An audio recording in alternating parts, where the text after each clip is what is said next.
part. Jack Now, Bro. I am being a little Jack cautious as the Bros? game any hope of ever returning. I'm sorry, I'm not playing a game called Those Jack unaware, Bros. games, Hey but yo, it was a first for the last take this game to series. church, your pastor Nothing won't be new was mad. really presented. No, The fact that this ran Pastor, I'm trying to linear, free albeit Jerusalem slowly, from the and demons. You don't was understand. good, I'm the is only still survivor. impressive. Despite Hold on, let me this put some list of titles, let me put some last skill Bible points into special, luck. restrictions created by adhering to the source material to be cast off. Have you seen the metaphor trailers? 3 years It's the later, next Atlas game after and Reload. unique story. Yeah. If you want to see a initial reaction, it's on the channel right now. Just search metaphor reaction and should pop up. But yeah, I'm really interested in that game. I joke. Gift.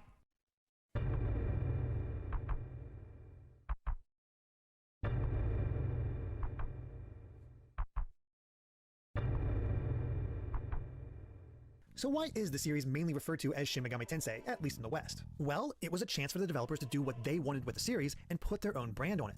To many of the developers, it was almost seen as a remake of Megami Tensei 2, making its scenario much easier to write. And that's reflected in the title. Shin Megami Tensei translates to true reincarnation of the goddess, as it is their true vision of the series. True reincarnation of the goddess? I did not Shin can know. also mean new, and is often used to denote a remake or reboot. It's why Japan's Godzilla reboot was titled Shin Godzilla, and why Nintendo has a tendency to stick new in front of a bunch of games and systems. The idea fits, as while there Why are is the video sped up? Because it's 2 hours long, and I want to and I want to like get all the information in without watching 2 hours of content.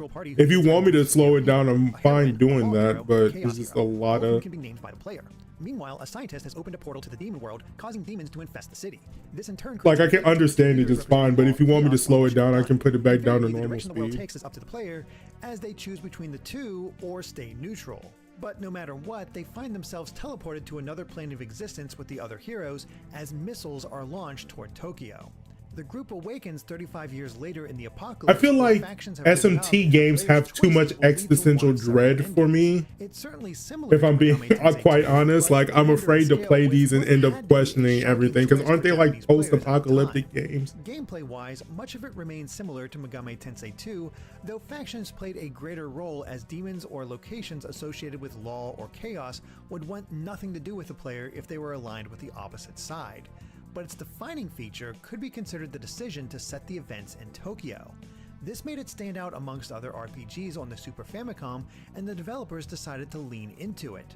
Tokyo was seen as a place with a turbulent history, often suffering massive damage during wars and going through many phases of development. To them, this made the setting similar to other traditional RPGs. Devil Survivor on the 3DS will be very fun to you. Grounds the characters like Persona games.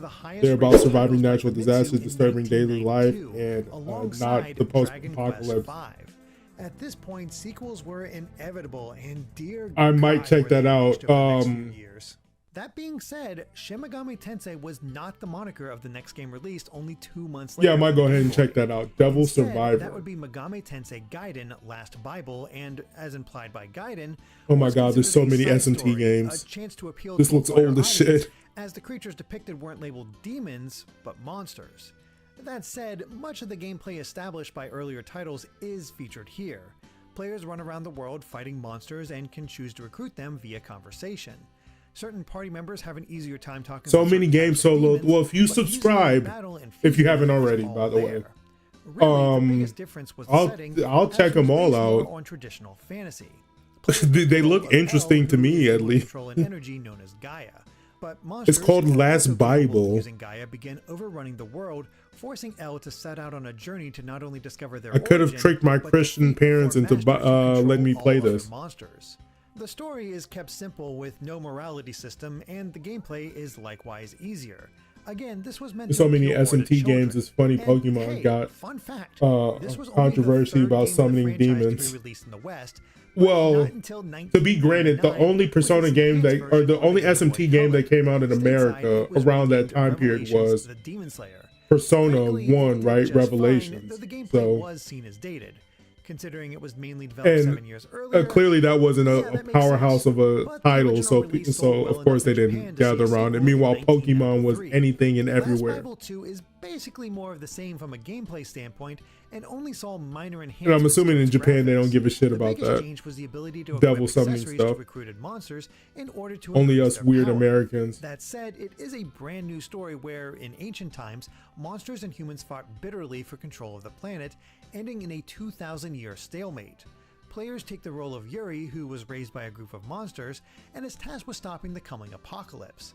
This event will be triggered by an immensely powerful monster whose return was marked by Yuri's own birth and connected their fates.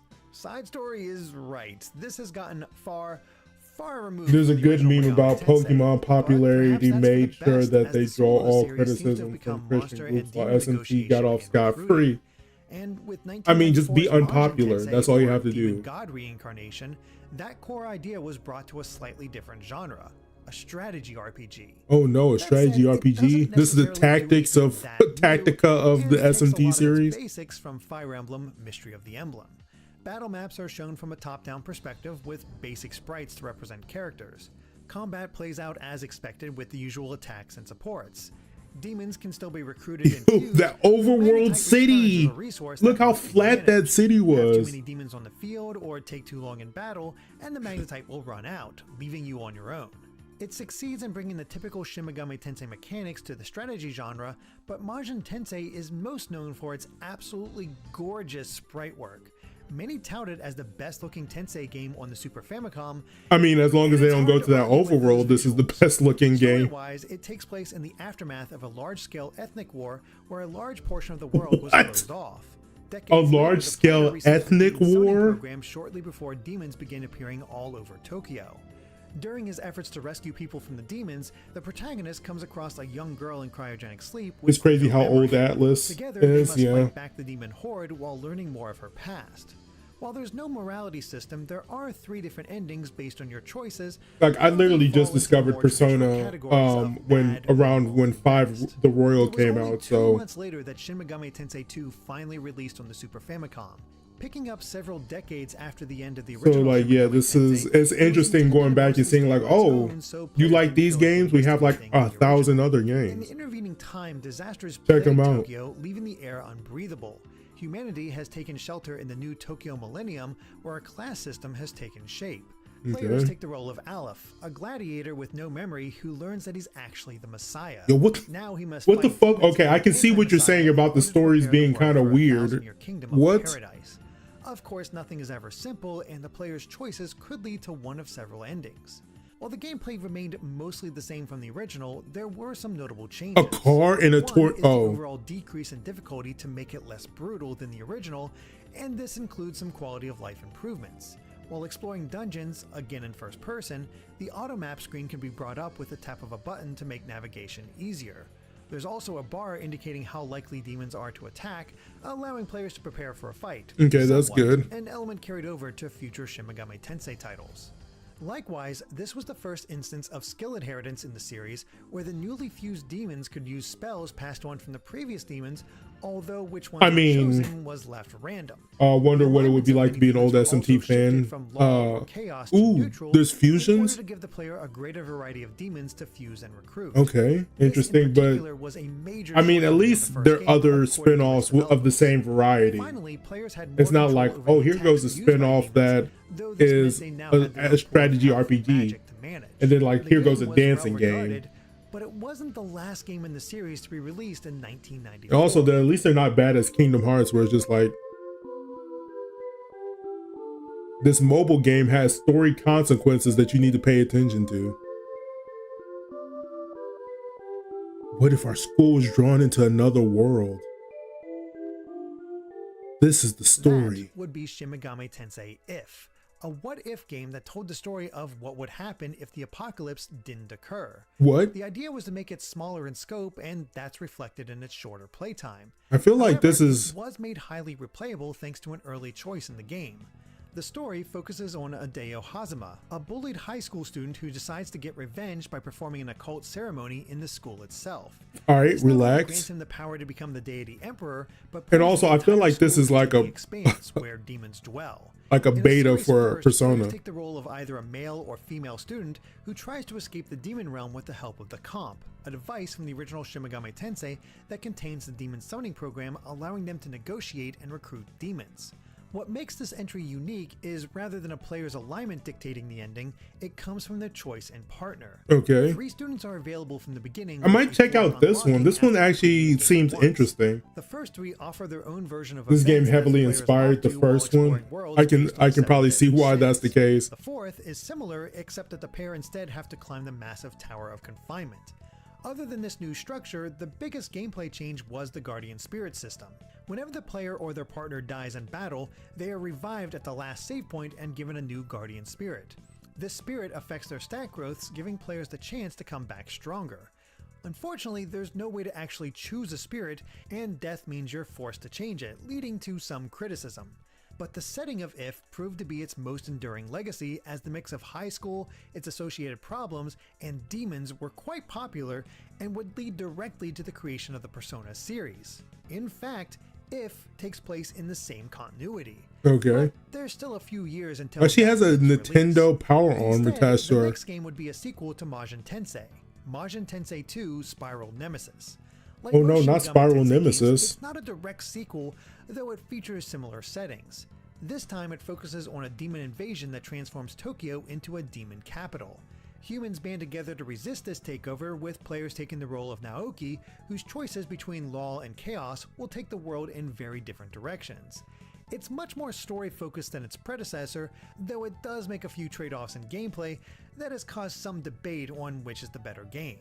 As for those changes, the overall map is shifted to an angled viewpoint, making it stand out a bit more from Fire Emblem, though the sprites are still incredibly basic. Yeah, they look both the character attacking and the character being attacked during battle, but the artwork has taken a notable dip in exchange. Battle conditions have been expanded beyond defeating all enemies, but the goals remain pretty basic. Take an enemy base, defeat a boss, or take on a random horde of demons to grind experience, money, and new demons for fusion. Otherwise, the terrain of a map can grant bonuses depending on where units stop. Spiral Nemesis technically marked the end of the Majin Tensei series. There was a sequel, but, well, I like these graphics, honestly. Still looks good. The series got a massive push with 3 different games released in March of 1995. Last Bible 3 character art is disgusting, bro. Who did this? Who let the artist cook like this? Game Boy. Set in the same world as Last Bible 2, years have passed and a peace has been formed between humans and monsters. However, the new united government is working to ban the use of magic as they strive to create a perpetual engine for free energy. But something darker lurks underneath as a young boy named Ciel gets swept into these events after mysterious soldiers ransack his village in an attempt to kill his father.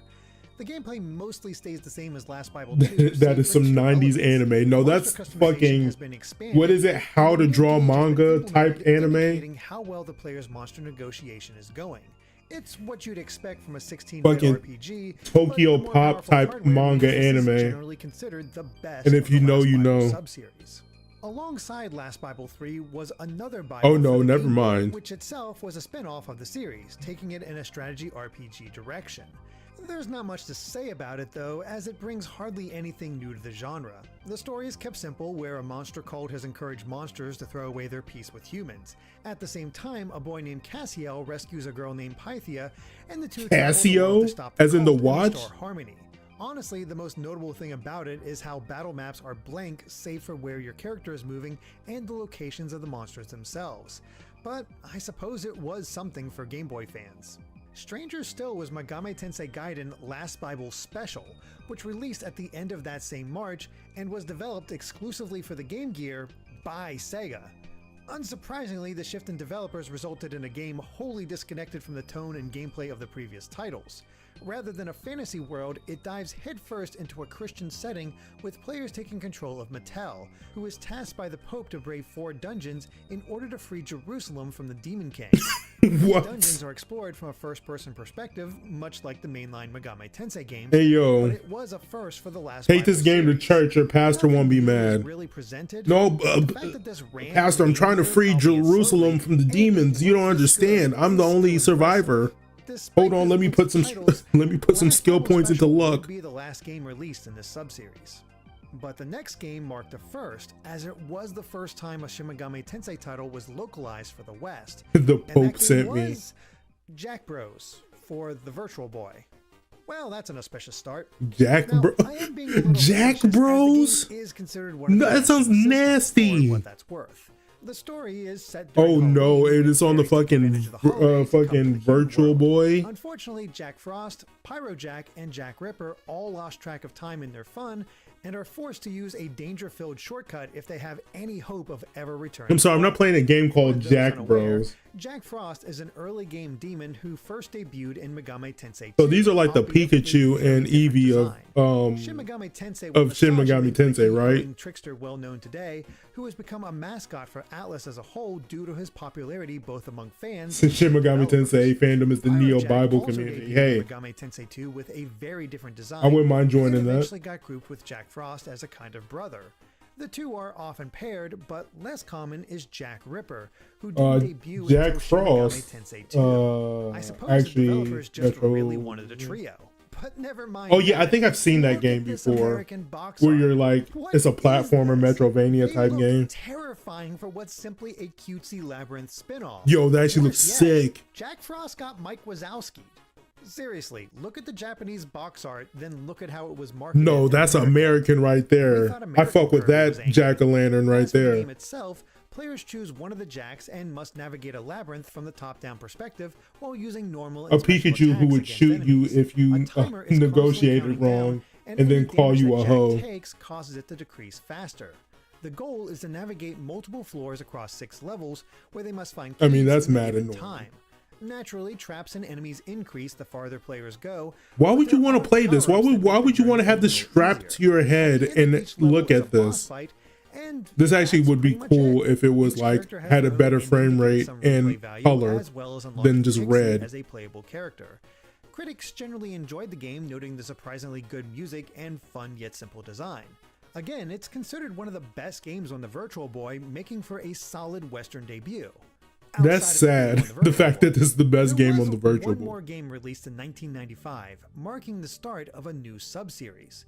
Shin Megami Tensei Devil Summoner forgoes the usual tale of the apocalypse in favor of a modern story focused on an unnamed college student in the fictional Hirosaki city, who is saved from demons by a detective and demon hunter named Kiyoshi Kuzunoa. However, Kiyoshi is soon found murdered and the same fate befalls the student. But instead of passing on to the afterlife, the protagonist finds himself possessing the body of Kiyoshi. He must now work with destroying your vision just to help out Jack. No, bro. He wouldn't join my party, so no. Me and Jack on hateful terms. There were some twists on the formula. During battle, your party could be arranged on a 2x3 grid that determined how they could attack enemies.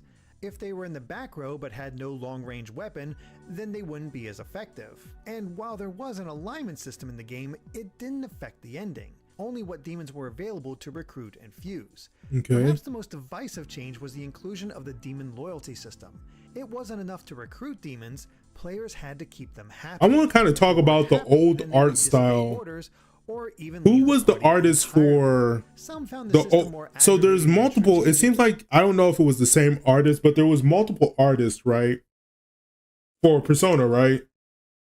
Because there's the art style that was like from 1 and 2, and then like early SMT, becoming the 14th best-selling game on the system in Japan, and then like it transitioned into just like generic anime. However, it was 1996 that marked the beginning of the spin-off that would eventually overtake the main series in popularity, Megami Ibanroku Persona. The Megami marked it as part of the Shin Megami Tensei series, while Ibanroku translates to Strange Record. This naming scheme was only kept in Japan for this game though, as all future titles were simply called Persona. This was also the second Shin Megami Tensei game released in the West, though there were quite a few things that separated. I tried to play this game on the PlayStation Classic or whatever the fuck it was called, the PlayStation, you know, the little PlayStation Mini or whatever, which is similar to the Bloody Mary folklore. The group this game is rough, but then someone told me to play the PSP version that's better, so I'll check that out eventually. Among all souls. He grants them the ability to use personas, and it's not long after that Mikage. And also, apparently they blackface that character. Of a group known as Seaback.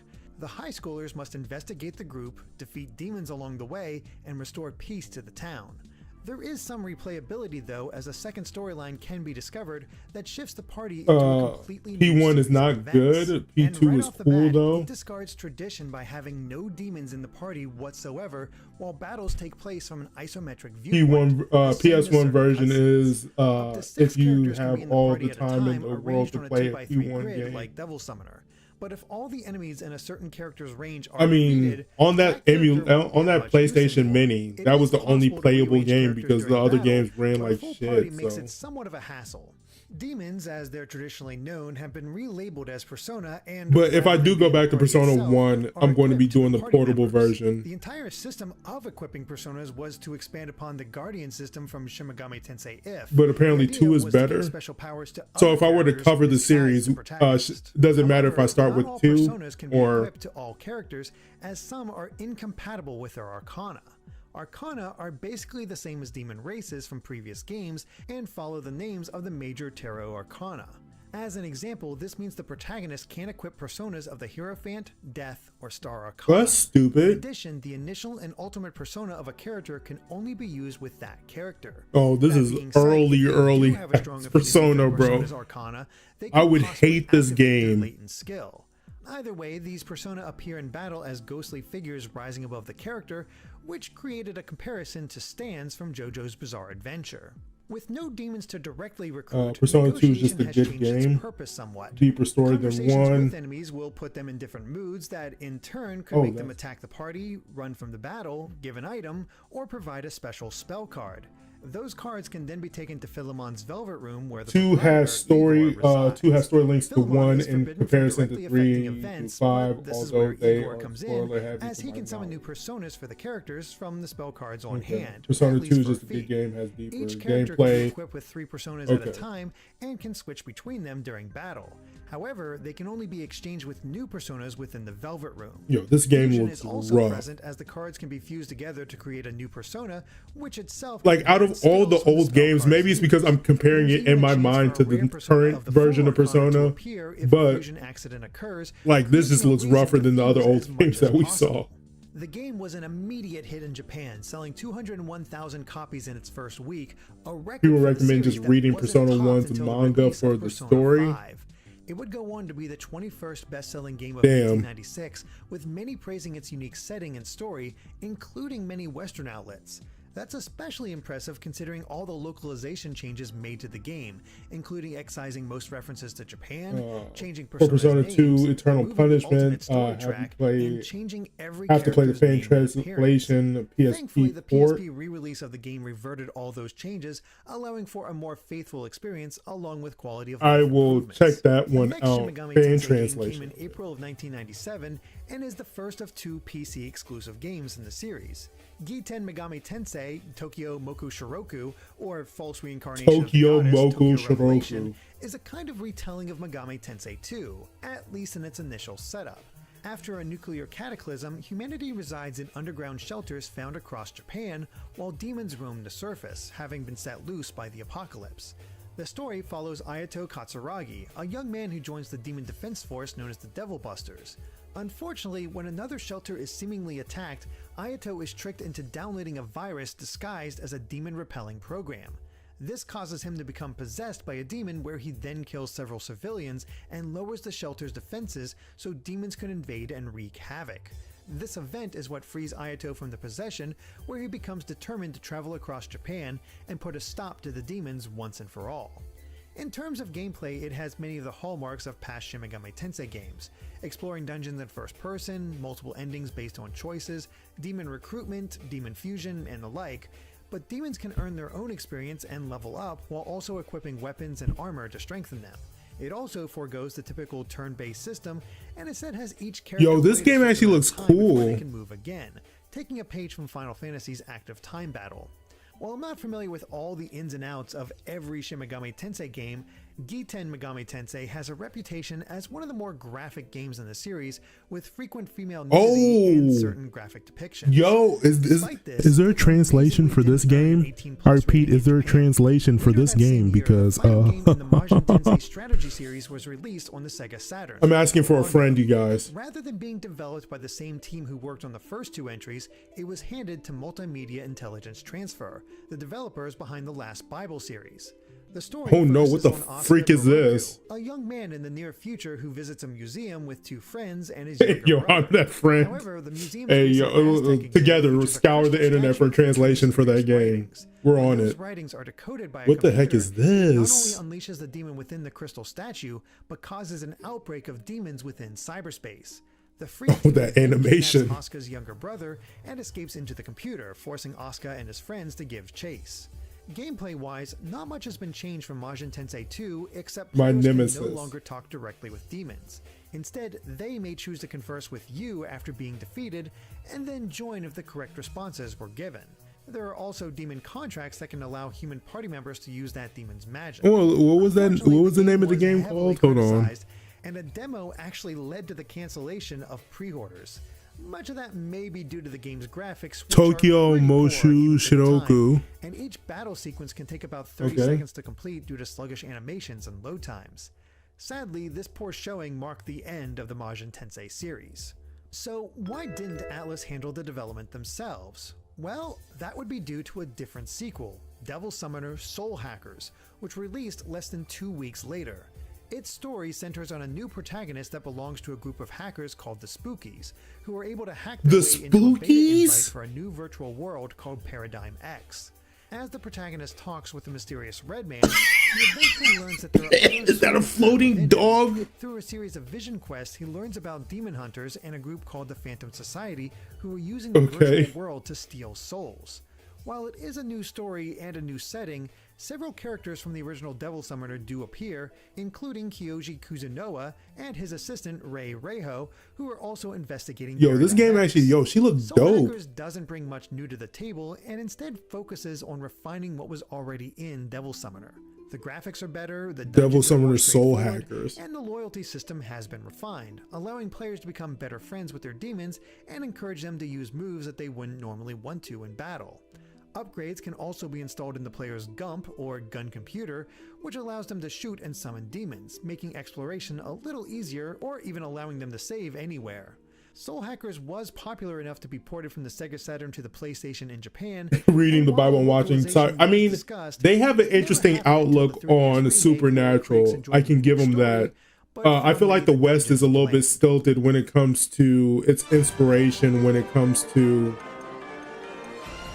Okay, this is two everybody's talking about. This is the second one.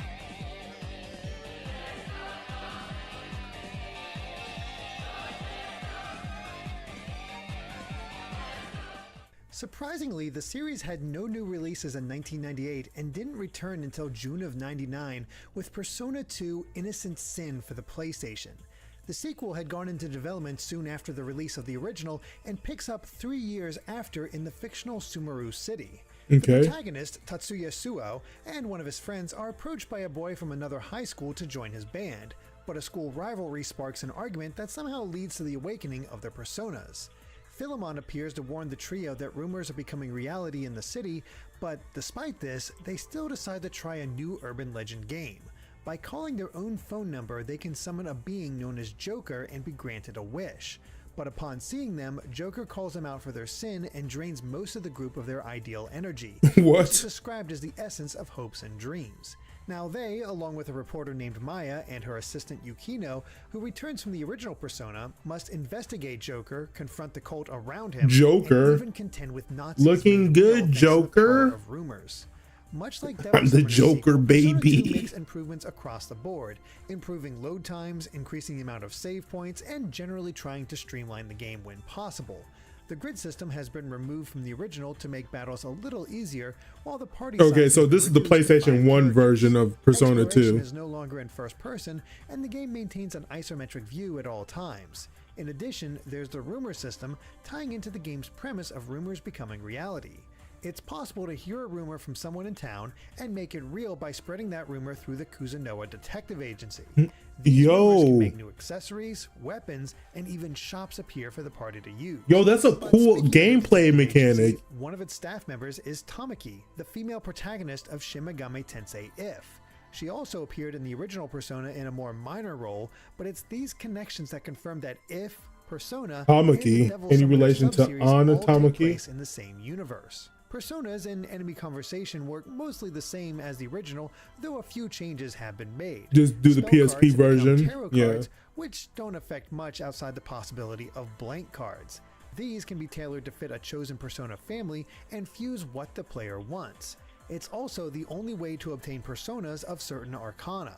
Okay. Each character's alignment with the arcana still comes into play, but rather than determine the chance of a latent skill, a strong alignment will decrease its spell costs and increase the chance of stat bonuses. It makes the entire Persona system deeper than before. In terms of brand new features, Innocent Sin introduces the party stock system, which allows characters to swap extra personas during battle.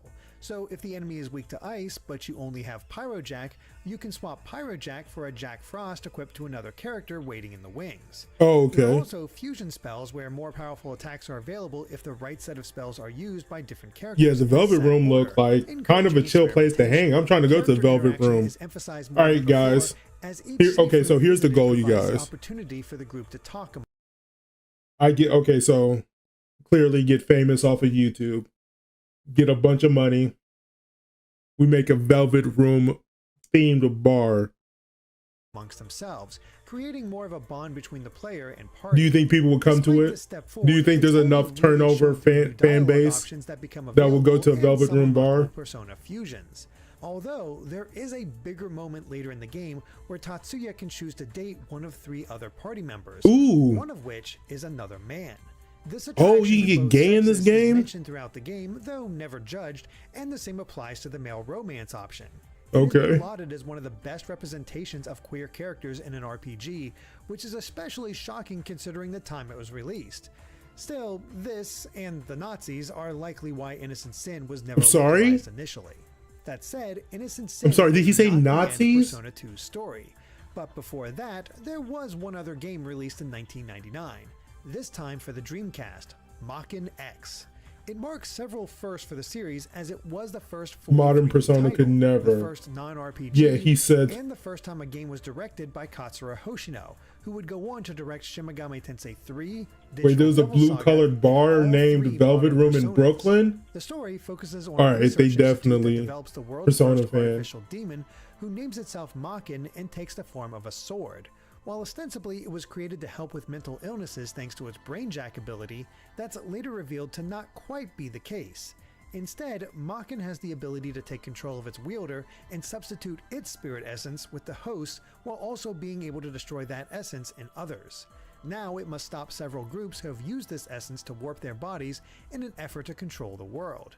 Naturally, the choices made by Megaten will lead to one of several endings. As for its gameplay, Megaten X is a first. I don't know what they be smoking over there at Atlus. Okay, so you play as a sword that embodies a person. Missions where new playable characters that Megaten can brainjack await, and side missions.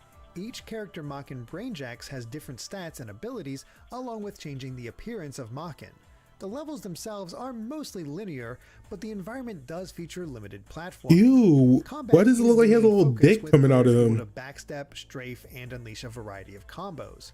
There's also an EX gauge for powerful special attacks.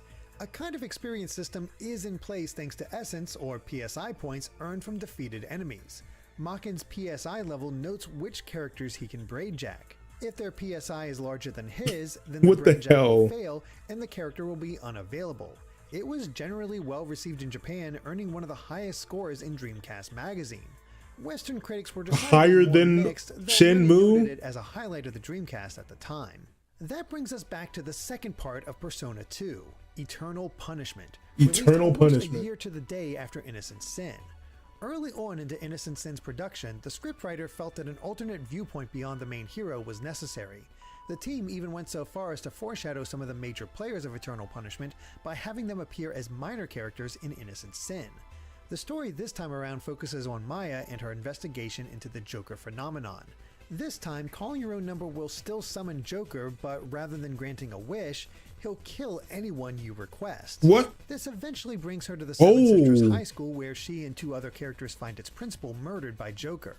It's at this point damn Joker, he wildin' in this game. Given access to their personas, allowing them to delve deeper. Japan gets very cool, uncensored versions of the game, as it slowly unravels not only what's going on in the city, but what happened that sucks. America, why you gotta be so? But that's also the strict. tricky part. If someone has played the first game, then they know why things are the way they are in Eternal Punishment. It's the changes and differences that pull them in. For newcomers, I like the concept of Persona 2 Innocent Sin in this one as well. Although many of those revelations might not hit, it seems a lot darker. I honestly can't say for certain, but I do know that Eternal Punishment was localized in the West, meaning this exact scenario played out for anyone in the West who picked up the game. Naturally, due to being developed on the same engine as Innocent Sin, Eternal Punishment plays mostly the same as that game. There are some upgrades such as skippable battle animations and slightly better graphics. The story features some minor branching paths as well, but nothing too significantly different.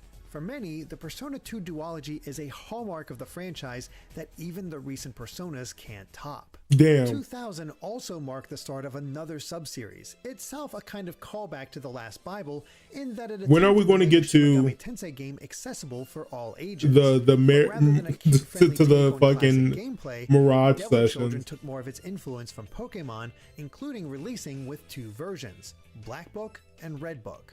That said, unlike Pokemon, there were significant differences to the story between the two. Black Book focuses on Setsuna, an orphan literally brother. Lately, strange okay, I want all y'all Power World people to calm the fuck down. All y'all Pokemon fans talking about Power World. This game came out 24 years ago. 24 years ago. Literally has 2 versions like Pokemon has. But nah. The arrival of a mysterious package. Before he can open it, a horde of Petite Frost attempt to steal it along with Setsuna's brother. Now you told me Mirage Sessions is peak now? The Devil Riser gun, which summons his new partner. So apparently Atlus just doesn't miss, apparently. Petite Frost get away with his brother, forcing Setsuna to travel to the Demon World to make their own Power World. All they need to do is learn how to make an open world RPG. On the tale of Mirai. I think they have the capability to do so. It's just that I think maybe they don't have the budget. It isn't long until the demon Soda, taking the form of a different young boy, attempts to take the box. The struggle reveals her own Devil Riser, which summons her partner, Vale the Griffin. It isn't long before this is Pokemon. Her father is actually in the demon world, so she sets out. Stop. The Megami Tensei did it first. Megami Tensei copied first. The children don't fight no, Megami Tensei came before Pokemon, and then copied Pokemon at the same time. Despite this, only the kids gain experience from battles, which makes them in still don't get why uncensored versions of other countries' games. That said, each like we get Baldur's Gate 3, the gamers don't Black really Book want uses the standard racial fusion, while Red Book utilizes pure American censorship is weird. Pure blood fusion fuses the same demon together. Like some things are allowed, so others aren't. Points and potentially unlock hidden skills. If fused enough times, the demon can eventually evolve. Mixed blood fusion fuses 2 different demons together with results depending on the order chosen. Pokemon copied Megaten for Creature Collection, then Megaten copied Pokemon back. Then the first basically. If the second demon chosen has the higher level, the first will transform into a higher level demon of the same race. This forced anyone playing both versions to utilize different strategies. The other major difference between the two involves the kids' partner demons. Cool and Vale can be ridden, which increases both the walking speed and the encounter rate. Okay. Unique traits allow Cool to jump up ledges, walk on lava. Look, they even have more tech than Pokemon had at that time. You can ride your Pokemon. Water and ignore slippery. They didn't get this until Scarlet and Violet. Like, cannot cross lava, and y'all want to talk about Power World being This difference in abilities can make certain parts of the game easier or harder depending on the version, with some kids nowadays like guns instead of demons. Black Book or Red I Book. mean, Naturally, each version had exclusive demons, which encouraged players to trade. I mean, that's why Persona Reload is getting so popular now. You get a gun and you get to shoot yourself with that gun? Come on now. 2001 would see the first sequel to Devil Children, White Book, which focuses on a new protagonist, Masaki, and his connection to another boy named Takaharu. The two's fates have been manipulated by angels and demons, though this is unknown to them for you can write them in Gen time. 6 and 7 this too. All changes when the returning Soda attacks Masaki. Fortunately, he obtains his own Devil Riser and partner demon, Clay the Chimera, to fend off the assault. But his troubles are only beginning as a different horde of demons attack Takaharu's younger sister and place her under a sleeping curse, laying the blame firmly at Masaki's feet. Now he must travel to the demon world. And thank you for the follow over on Twitch. And discover Twitch. White Book only made minimal changes to the gameplay while increasing the total number of demons to over 300. By the way, if you haven't checked out the Twitch channel, there are certain things that we react to over on Twitch that we don't on YouTube for copyright. We might watch Persona Trinity Souls. That could now be powered up through attachments. So prepare prepare yourself for that apparently. That said, there was a limit to how many could be equipped at a time. Fusion was also greatly expanded, allowing Masaki to use normal racial fusion, pure fusion, and mixed racial fusion, along with that's infrared me. Fusion. This used the Game Boy Color's infrared sensor, having players pointed at an infrared light during the fusion process. It was mainly the same as racial fusion, but the resulting demon would be transformed into a higher Prepare a pillow for Persona Trinity Souls. White Book was generally seen as an improvement over the original, though some critics noted the difficulty of the early game.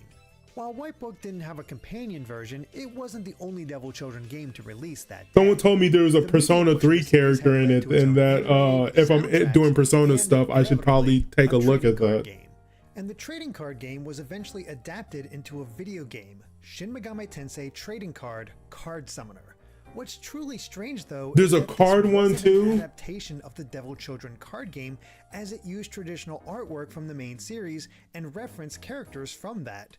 The game plays. Okay, technically they're also copying off. This is literally Pokemon, the trading card game for the Game Boy. Challenging others along the way and the exact same premise. Or money to purchase booster packs. Amazingly, there are 3 different endings to the game, following the usual law, chaos, and neutral dichotomy. Of course, even in revolve around 4 card types. Even in these games, there's like choices to your ending. It's insane. It's unhinged. Of characters from across the series, magic that represents spells from the series, and items that take the form of tools or weapons. The goal is to eliminate the opponent's HP in the same vein as Yu-Gi-Oh! However, most cards' abilities can't be utilized without Magnetite, which comes in 5 varieties, and are necessary to summon demons, cast magic, or use Persona items. Trinity Soul is alright, Like but definitely would benefit from a remake. Here, Magnetite is either emitted from a demon or partner, or can be gathered by sacrificing your own HP. And that's pretty much all there is to it, as the game is virtually unknown in the West. But that's to be expected, as Shin Megami Tensei was thinking more Yu-Gi-Oh than the Pokemon TCG. Games getting localized. I just mean the overall setup of the Pokemon TCG story of that game is you're playing the Pokemon card game based on the Pokemon game. Demi Kids Light and Dark, marking the first time the Shin Megami Tensei moniker was used in the West. The games focus on a new set of kids, Jin and Akira, who find a strange book in the library. This turns out to be the Demon Compendium, and after reading an incantation from it, they find a strange book in the library. It turns out to be a Demon Compendium. By a transfer student named Lena, you know, type shit, stuff that happens between kids in the when you're growing up. To battle a villain known as Imperius, while Akira is summoned by Lucifer to the realm of Rem to close the portals that have begun appearing in the human world. They essentially work in opposite order. This is a kid's game, by the way. Akira's journey in the dark version to be slightly more difficult. Otherwise, not much has changed since the Game Boy Color games, besides the graphical upgrades afforded by the Game Boy Advance. Gameplay is mostly the same, and once again, fusion mechanics are different between versions. Okay. But for the most part, it's the same game with a new story and characters. Although it reviewed about the same in Japan, Western critics were less kind, calling the story uninteresting, while the combat was seen as slow and unbalanced. There were also complaints that it suffered from poor graphics and repetitive music. Damn. Due to the reception and poor Western sales, these would remain the only Devil Children games released outside of Japan. But the next release was a complete oddity, as it was one of the few Japanese exclusive games on the original Xbox. Shin Megami Tensei 9. Oh yeah, I heard about this game. And was I heard about this game. Originally meant to be a lead-in for an eventual MMORPG. While the MMO based on 9 never came to be, the concept of a Shin Megami Tensei MMO did come to pass eventually. But 9 failed to live up to expectations, which isn't surprising considering how horrendously the Xbox did in Japan. Yeah. There just wasn't enough of a player base to justify the creation of an MMO. The title of 9 references the possible alignments when playing the game. Law, chaos, and neutral are there, of course, but these are further developed by light, dark, and neutral paths. It was a weird time in MMOs back in the day, especially Japanese MMOs, like Phantasy Star and this, for example. There's just a dude laying in the ground. But it was set during the second half of Shin Megami Tensei. Yeah, it's just like console-based MMOs back then were just like weird because you need a network adapter. Just like ain't nobody trying to get all that shit. People spend their time in a virtual world known as the Idea Space, which is modeled after 90s era Tokyo. However, glitches known as noise begin taking the form of demons and attacking the user base. This is a problem because, like any good online world, any damage inflicted virtually is reflected in reality. Kay is soon recruited into a team. It's like Sword Art Online, you guys. And discover what's causing them. 9 represented a lot of firsts for the series. It was the first Shin Megami Tensei in 3D, as Mach X was a spin-off, and it was the first time a game was explorable from the third-person perspective rather than first-person or an isometric view. Players could also determine Kay's skin and hair color, while different shops around Tokyo allowed for even more clothing and hairstyle there's a Jack Frost that runs a store. The game struggled as it opted for a real-time system, though players had little input. It was possible to command certain action when a character the animations on that death. Otherwise, there were a few options beyond telling them to be offensive or defensive. Some have compared it to an early version of Final Fantasy XII's combat, though it lacked an equivalent to the Gambit system to allow for further customization. But combat isn't really encouraged, as no experience. See, y'all were talking about an open world. Why Atlus don't do open world games? This was an open world MMO. People didn't like it. Really, fights are more useful as a method of recruiting demons through the usual conversations, and naturally demons can be fused together to become more powerful. The twist on this comes in the form of the Kilo Devil values that the player has.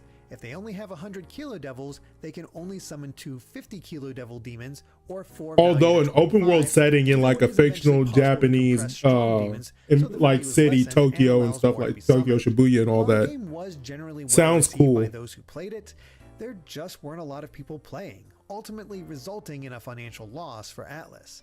But it was only 3 months later, in February of 2003, that their fortunes turned around. Oh, you guys, this is the game that we're going to be playing. This is a game that's going to make me mad and hate the Shin Megami Tensei series. Shin Megami Tensei 3 Nocturne was the first new mainline entry in the series since If, 8 years ago, and rather than continue from where Shin Megami Tensei 2 left off, it was decided to start fresh with the contemporary aesthetic of the original Shin Megami Tensei rather than the science fiction feel of 2. The use of the subtitle Nocturne was meant to help emphasize this. Okay. The team also built off the lessons they had learned while making Persona, Majin Tensei, and Devil Summoner to evolve the base Shin Megami Tensei gameplay. The cast of characters was kept purposefully small with the go hard difficulty or go home. Even Lucifer do you want me to not play the game rather than an outright villain, making the right decision less clear and more open to interpretation. I would literally die in real life. In the hospital. While there, he hears of a clash between but the main character looked kind of scuffed, not gonna lie. Attempts to kill him, but he's saved by his that hairstyle is not good. To the hospital roof, where the pair witness the apocalypse. No, I would just die on stream. Like when the main character dies, I will literally die in the real world. That's awaiting the next stage of its existence. Because nothing is worse than progression loss in a JRPG. And deities attempt to remake the world in their image. The young man is infused with a Magatama by Lucifer, transforming him into the Demi-Fiend, a being with the heart of a human. So it seems like they're going a little bit into the story. So for Persona 3, when he goes into that, I'm going to skip it because I don't want to know anything. World to discover his own power and decide the fate of everyone. Rather than the ending being only decided by following law, chaos, or neutral paths, the Demi-Fiend can ally himself with several factions that want to see the world reborn in different ways. It's also possible to choose no faction, and this doesn't even include the extra endings that were added to later re-releases. Like 9, Nocturne retains a third-person viewpoint whether exploring dungeons or engaging in battle, and it's here that one of the major hallmarks of battles in future games is introduced: the press turn system. Actions, whether a normal attack, a skill, using an item, or conversing with demons, always take one turn. However, if a character gets a critical hit, strikes the opponent's weakness, or simply passes, another turn is made available to them, making it possible to lay into an enemy before they can do much else, especially once their weaknesses are known. So kind of like a baton pass? Can be lost if an attack misses or is blocked. The tactic isn't exclusive to the player either, as enemies can utilize press turn as well. It emphasizes character strengths and weaknesses more than ever while expanding upon tactical options. Otherwise, the Demi-Fiend is always the only human in the party, with him able to take 3 active demons into battle, while 5 more can be held on standby to swap in, though it is possible to increase. So you just have, both the Demi-Fiend and instead of having like a party member, you have personas. Random stat gains to the demons, while players choose which stats get enhanced for the Demi-Fiend. Or shadows or demons or whatever they're called here. Which Magatama the Demi-Fiend has equipped. Depending on which is used, these will unlock new skills, grant passive buffs and debuffs. Press turn system is Pokemon type advantage, but hardcore. While recruiting demons remains the same, Nocturne was also the introduction of the Demon Compendium, which registered a list of demons players obtained and allowed them to resummon them for a fee. This was also Compendium is in here. Shin Megami Tensei's a luchador is also in here. Bolstered by the success of mature titles like Grand Theft Auto, the localization team decided to translate it as faithfully as possible. Even great. Design documents by the development side to ensure accuracy. I bought the Steam version. Is that a good version to play? And the West. Some critics noted a lack of polish in some areas graphically and how difficult the game could be, but the unique setting and darker storyline made it stand out from other RPGs at the time. Many Western publications not only nominated it for RPG of the Year, but as one of the best games of the year. Nocturne also marked the first time mainline Shin Megami Tensei was brought to the West, and is likely why the 3 was dropped for the title. Its success is also why Shin Megami Tensei was used as the moniker for the series for a long time, even when it wasn't used in Japan, such as with the upcoming digital Devil Saga and Persona 3. So, after this massive success, naturally the next game released in the series was a puzzle game in the Devil Children franchise. Ooh, okay. Granted, it's not like this was planned, but Devil Children Puzzle to Call released in July of 2003 as a spin-off taking place after the events of Light and Dark. The story is kept simple, as the protagonists from the previous game, Jin and Akira, are sucked into an alternate world, and it's up to their demon partners to rescue them. That looks so goofy. It's modeled after a Sokoban puzzler, where blocks have to be pushed to specific points in order to move on. However, Puzzle is more about reaching a destination as marked by a pentagram. Oh no, that can also be found in each level, which unlock more demons to switch between and utilize their inherent strengths. There are also boss fights where players have to dodge attacks while reaching all the pentagrams on the screen. The game is generally considered fine, if not incredibly average. Oh no. 2 months later, the final mainline Devil Children game released in Japan, Firebook and Icebook. This once again brings back the cast of Light and Dark. Wait, do they have guns? Must contend with the sudden appearance of towers in the city that lead to the demon and angel realms. This causes an outbreak of fighting between the two sides, potentially triggering the apocalypse. The two must find out what's happening while also saving Jesus, there's so much stakes in this children's game. Into the angel realm. For SMT 3 on Steam, you might want to get a music mod because the music is compressed. It's possible for Jin or Akira to take part in battle through the use of cards. These can increase their negotiation chances, prevent status effects, or increase the power of attacks, although only one can be used per battle. The cards can be bought in shops. I'm not going to lie. And awarded from battles. These creatures, they're kind of disgusting. Also made a little clearer, allowing players to see the parameters of the fusion so that their partner can be shaped as they see fit. Finally, it's possible to connect with Light and Dark to obtain demons that were exclusive to those games. Whether these changes improve the games is hard to say, as its Famitsu review score was lower than Light and Dark. The ripples of Shin Megami Tensei 3's success in the West Atlus was OG Shin Megami Tensei Digital Devil Saga, or Digital Devil Saga Avatar Tuner in Japan. This PlayStation 2 sub-series was built off of Nocturne's engine, but broke away from many of the series' traditions. The biggest of which was the complete removal of demon negotiation and demon fusion. Okay, then what do they have? Take place in the present day or apocalyptic future. Instead, it's set in a dystopian wasteland known as the Junkyard that takes inspiration from Hindu mythology and architecture. 6 tribes rule the territory of the Junkyard, with the only common ground being the Great Tower in the center where the Karma Society rules from. This balance is thrown into chaos when a white light causes everyone in the Junkyard to be branded with an Atma and awaken to demonic powers.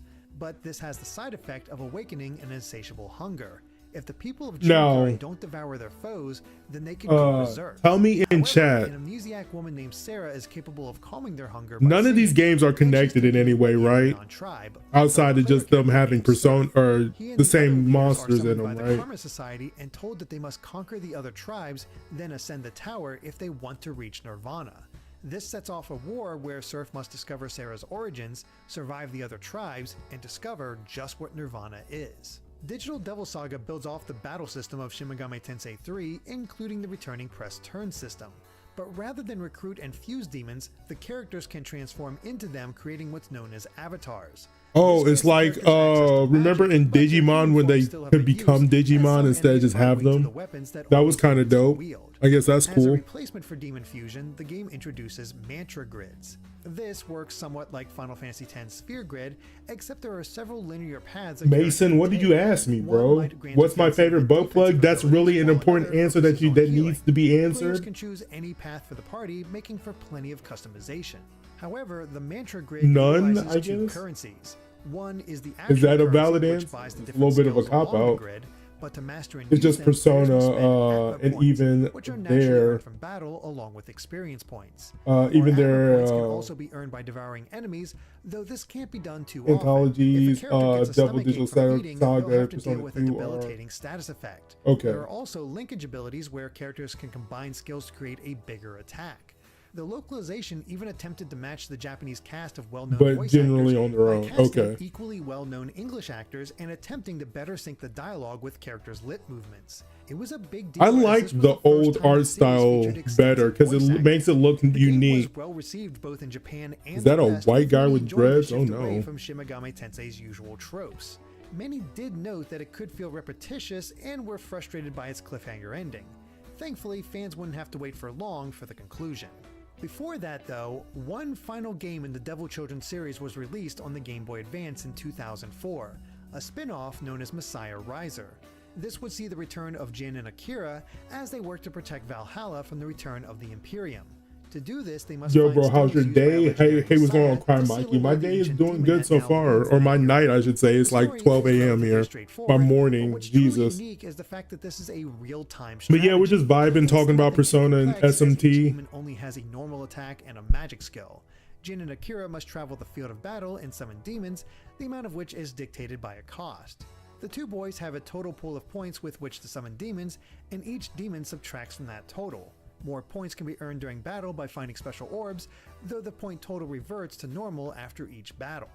Yeah, I'm sleep on this game. With the enemy demons, they can still be Why does the frame rate look so bad on this? Demons on the soul of the defeated enemy. They're moving so slow. Using a demon of the same element grants a greater chance of success.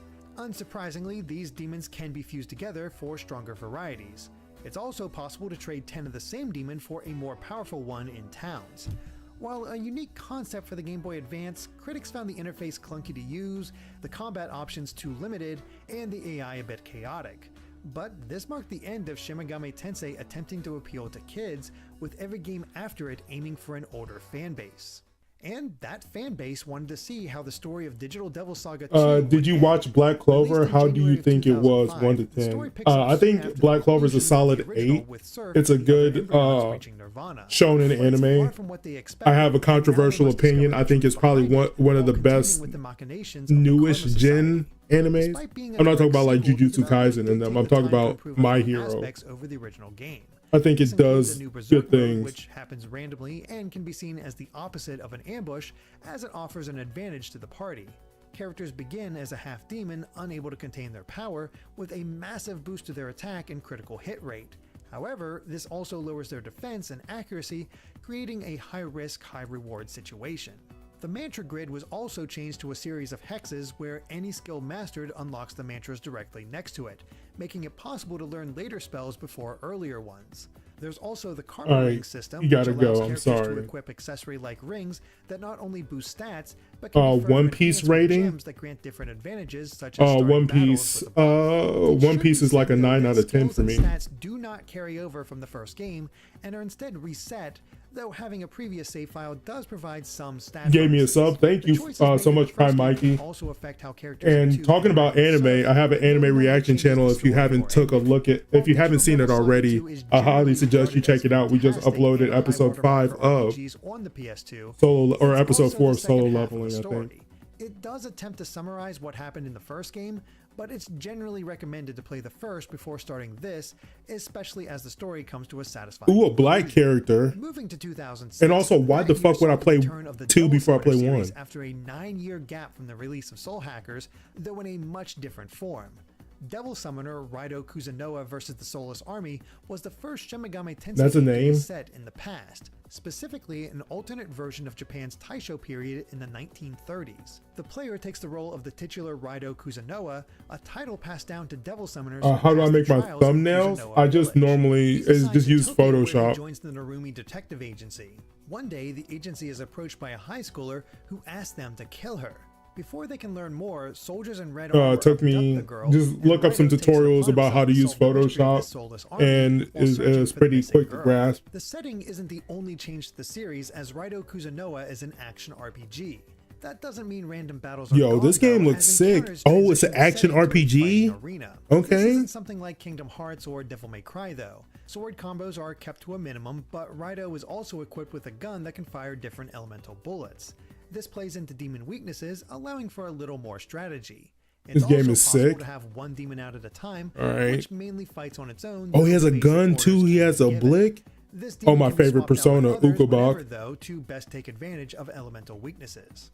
Demon negotiations have been removed, as demons are instead captured by finding their weak point and stunning them. Fusion is possible. So it's literally like Pokemon. Okay. Raido, which is increased through but again, Power World's the only one that took an inspiration from Pokemon. During fights, unlocking combo attacks with Raido's and Pokemon is the most original IP ever. To combining demons either, as they can also be fused with Raido's sword to make it even stronger. Okay. But demons have more uses than simply fighting.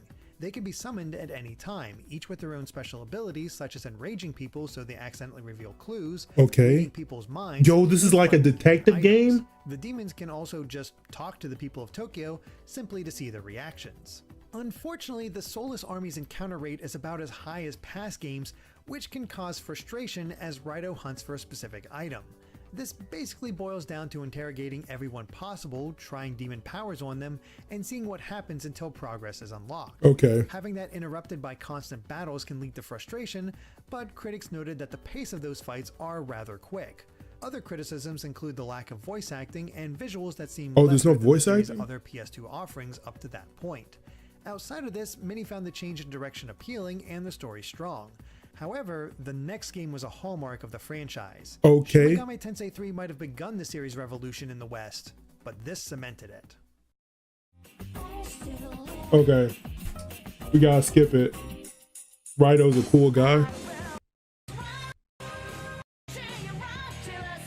Just in case he spoils anything about 3, I'm not trying to hear it. 2006 in Japan, and marked a major shift in direction series. In April of 2007, Atlus tried one more time at creating an MMO based on Shin Megami Tensei. Oh, Atlus was going bankrupt at the time? On the Xbox. But for Shin Megami Tensei, what kind of music do I listen to? Mostly rap. Developer Cave, known as Cave Online. This partnership took inspiration from South Korean MMOs at the time, as well as past games. Oh no, not another MMO. The result was a free-to-play MMO that met great success and even stayed active in the West until 2014, with Japanese servers staying active until 2016. Story-wise, much like 9, Imagine takes place between Shin Megami Tensei 1 and 2 and continues on from the original game's neutral ending. It's all mostly window dressing though, as the game maintains a self-contained narrative. After the apocalypse, the survivors of Tokyo now live in Shinjuku Babel, where people known as Demon Busters protect the population. Demon Busters. However, 3 great obelisks have appeared, leading to an investigation and the rise of a conflict between the Order of Messiah, who follow the Great I'm trying to bust on some demons, succubus. You can get it. The story shifting depending on player decisions, leading to the usual law, chaos, and neutral routes. In terms of gameplay, Shinjuku Babel serves as the home base, look at this dude. where players can accept quests, buy and swap equipment, and shop for other items. While most items could be bought with in-game currency, this was a free-to-play MMO, so higher-tier equipment was available for real money.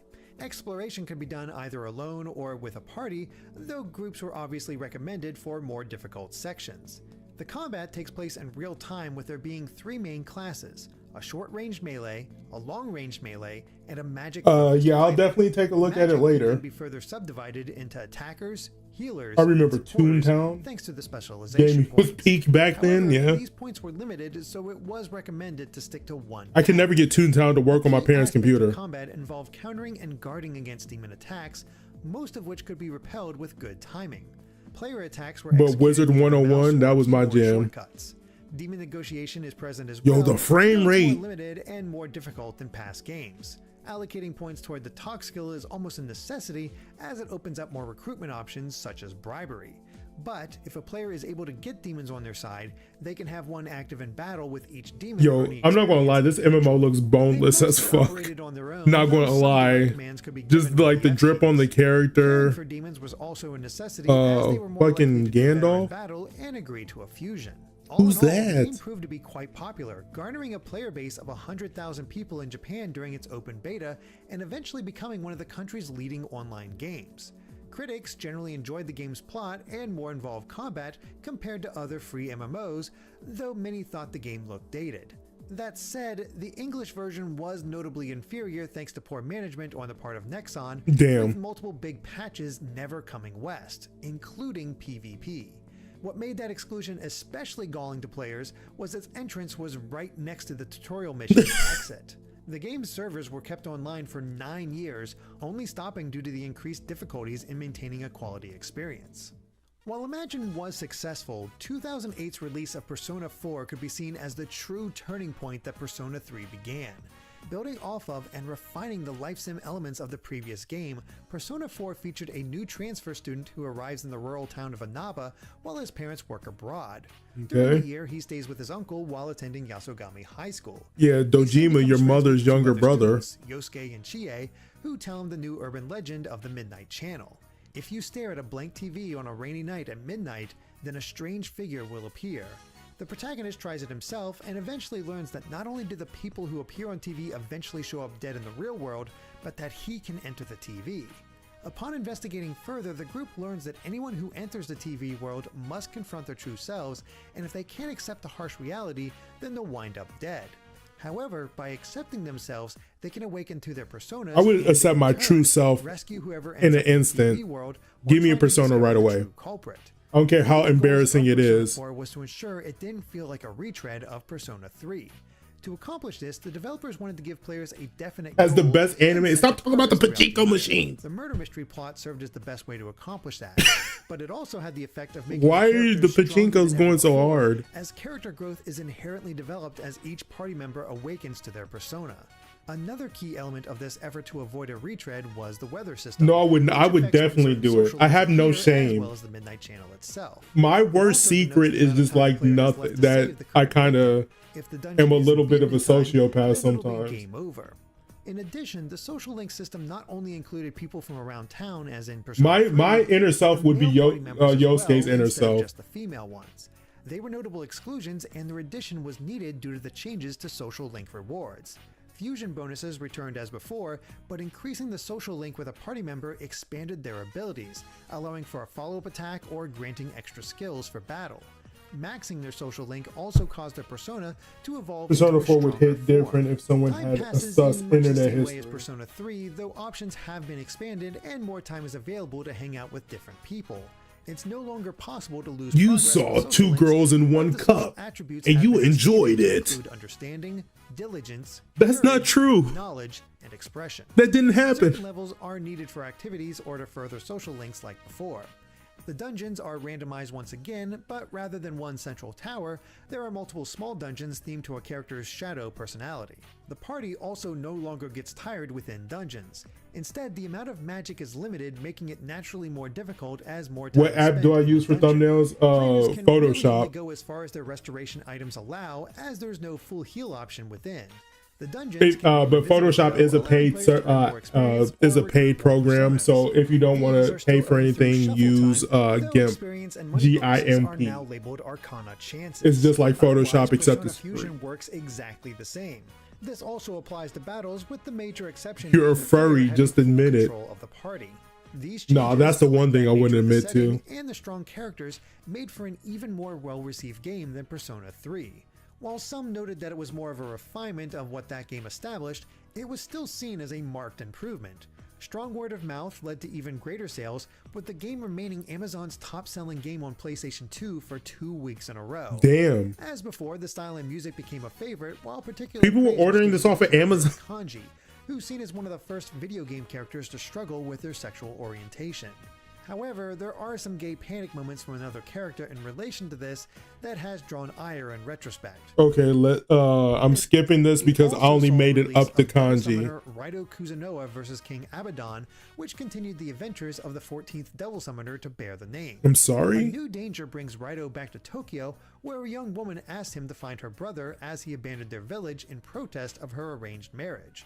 But upon taking this case, Raito soon learns about a group known as the Tento Lords, the mysterious King Abaddon, and a horde of insects that have begun murdering innocent civilians. They literally look like insects. RPG, many complaints about the original were taken into consideration to improve upon it.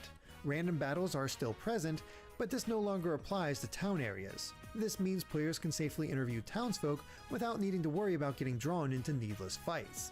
Demons can still be used to obtain information, but the process of recruiting those demons has changed to the more traditional negotiation system. It's also possible to summon 2 demons at once rather than 2 demons at once. The processing power. The series more in line with classic Shin Megami Tensei elements, and this included Raito's alignment and the multiple possible endings. Overall, the game improved upon its base gameplay, making combat quicker and more action-oriented with a larger field to battle on. Most of the systems in the original this seems like my type of game. Improvements done to all of them. Critics generally enjoyed Raito's second outing, but some missed the more focused plot of the original rather than the multiple endings introduced here. It was also the last Devil Summoner game in the sub-series, at least until the announcement of Soul Hackers 2. What? But one ending leads to another beginning, as the next title was the start of a new sub-series.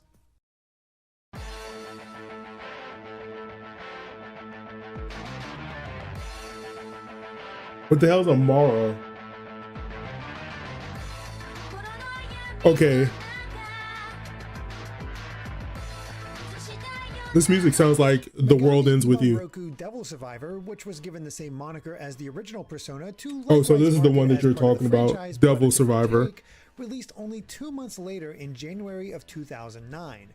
As had been the case, the West simply kept it as Shin Megami Tensei Devil Survivor to maintain brand recognition. The DS game stood apart from what came before by taking place a DS game? Tokyo, specifically during a quarantine where people have been cut off from their family and homes. It gives the sense that it takes place as the apocalypse happens rather than before or after.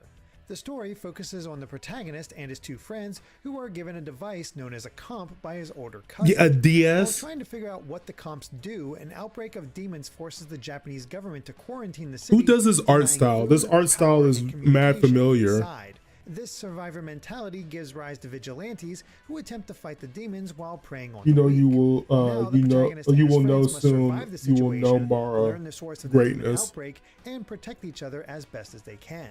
This is aided by the protagonist's comp, which has a kind of death clock feature, allowing him to see a literal number over a person's head, showing how long a person has left to live. Okay, they did Cyber Sleuth. Okay, thank you. If something isn't done. In terms of gameplay, it can be best described as a hybrid of visual novels and strategy RPGs, though with some unique ideas of its own. Okay. The 7-day time limit is key, and every event viewed moves the clock forward 30 minutes. It will eventually funnel players toward a key battle, but the decisions of the player in terms of who to talk to and when make those choices much more vital. Okay. What you decide to focus on will lead to one of several endings, but the battles are where it differs greatly from many other strategy RPGs. While it still focuses on a grid-based map, only 4 characters can be used at a time, and each represents a team. There's the character themselves and 2 demons. What this ends up meaning is each team is their own Shin Megami Tensei party, and they can be moved around the map to fight other teams. However, each member of a team can also utilize one extra action separate from moving or attacking, whether that's limiting enemy movement or granting buffs and healing to the party. The actual combat plays out more like a typical RPG battle, with 3 on each side. Each character and demon has their own sets of moves that they choose, and like the press turn system, an extra turn can be granted for hitting weaknesses or getting a critical hit. Okay. After all 6 participants use their initial move, the ones with extra turns get their second hit, but no more can be obtained in that round. There's also strategy in who you target during battle. The team leader is always in the center and takes less damage compared to the flanking allies. However, if the leader is defeated, the battle ends immediately. It can lead to a decisive victory, but it also limits how much experience and money can be earned. Oftentimes, it's better to defeat flanking enemies first, and that's especially true when it comes to the skill crack system and how it applies to abilities. Devil Saga is peak strategy RPG gameplay is intense. That amount to combat options, 3 passive skills that grant bonuses or remove weaknesses, and a final skill that's determined either by the demon's race or a chosen squad buff for the human. Along with, I haven't played that many like strategy RPGs. I tried to play Fire Emblem. In each battle, enemies will have I might revisit Fire Emblem eventually, but something wasn't clicking with me. I gotta figure that out myself. With it, it will be available in the skill pool. From here, every human can be customized to play exactly as the player desires. And like other Shin Megami Tensei games, the other characters have stats that level automatically, while the player chooses how stat points are distributed for the protagonist. The final difference in gameplay is in regard to the demon auction, which is where new demons are obtained. Here, players will have to outbid other people to obtain the demon they want. Devil Survivor was generally well regarded by critics, with special praise given to the unique battle mechanics, though the battles themselves were labeled as too simple. It stood out from other strategy RPGs at the time, and some found it to be a sizable step up from the Majin Tensei strategy games.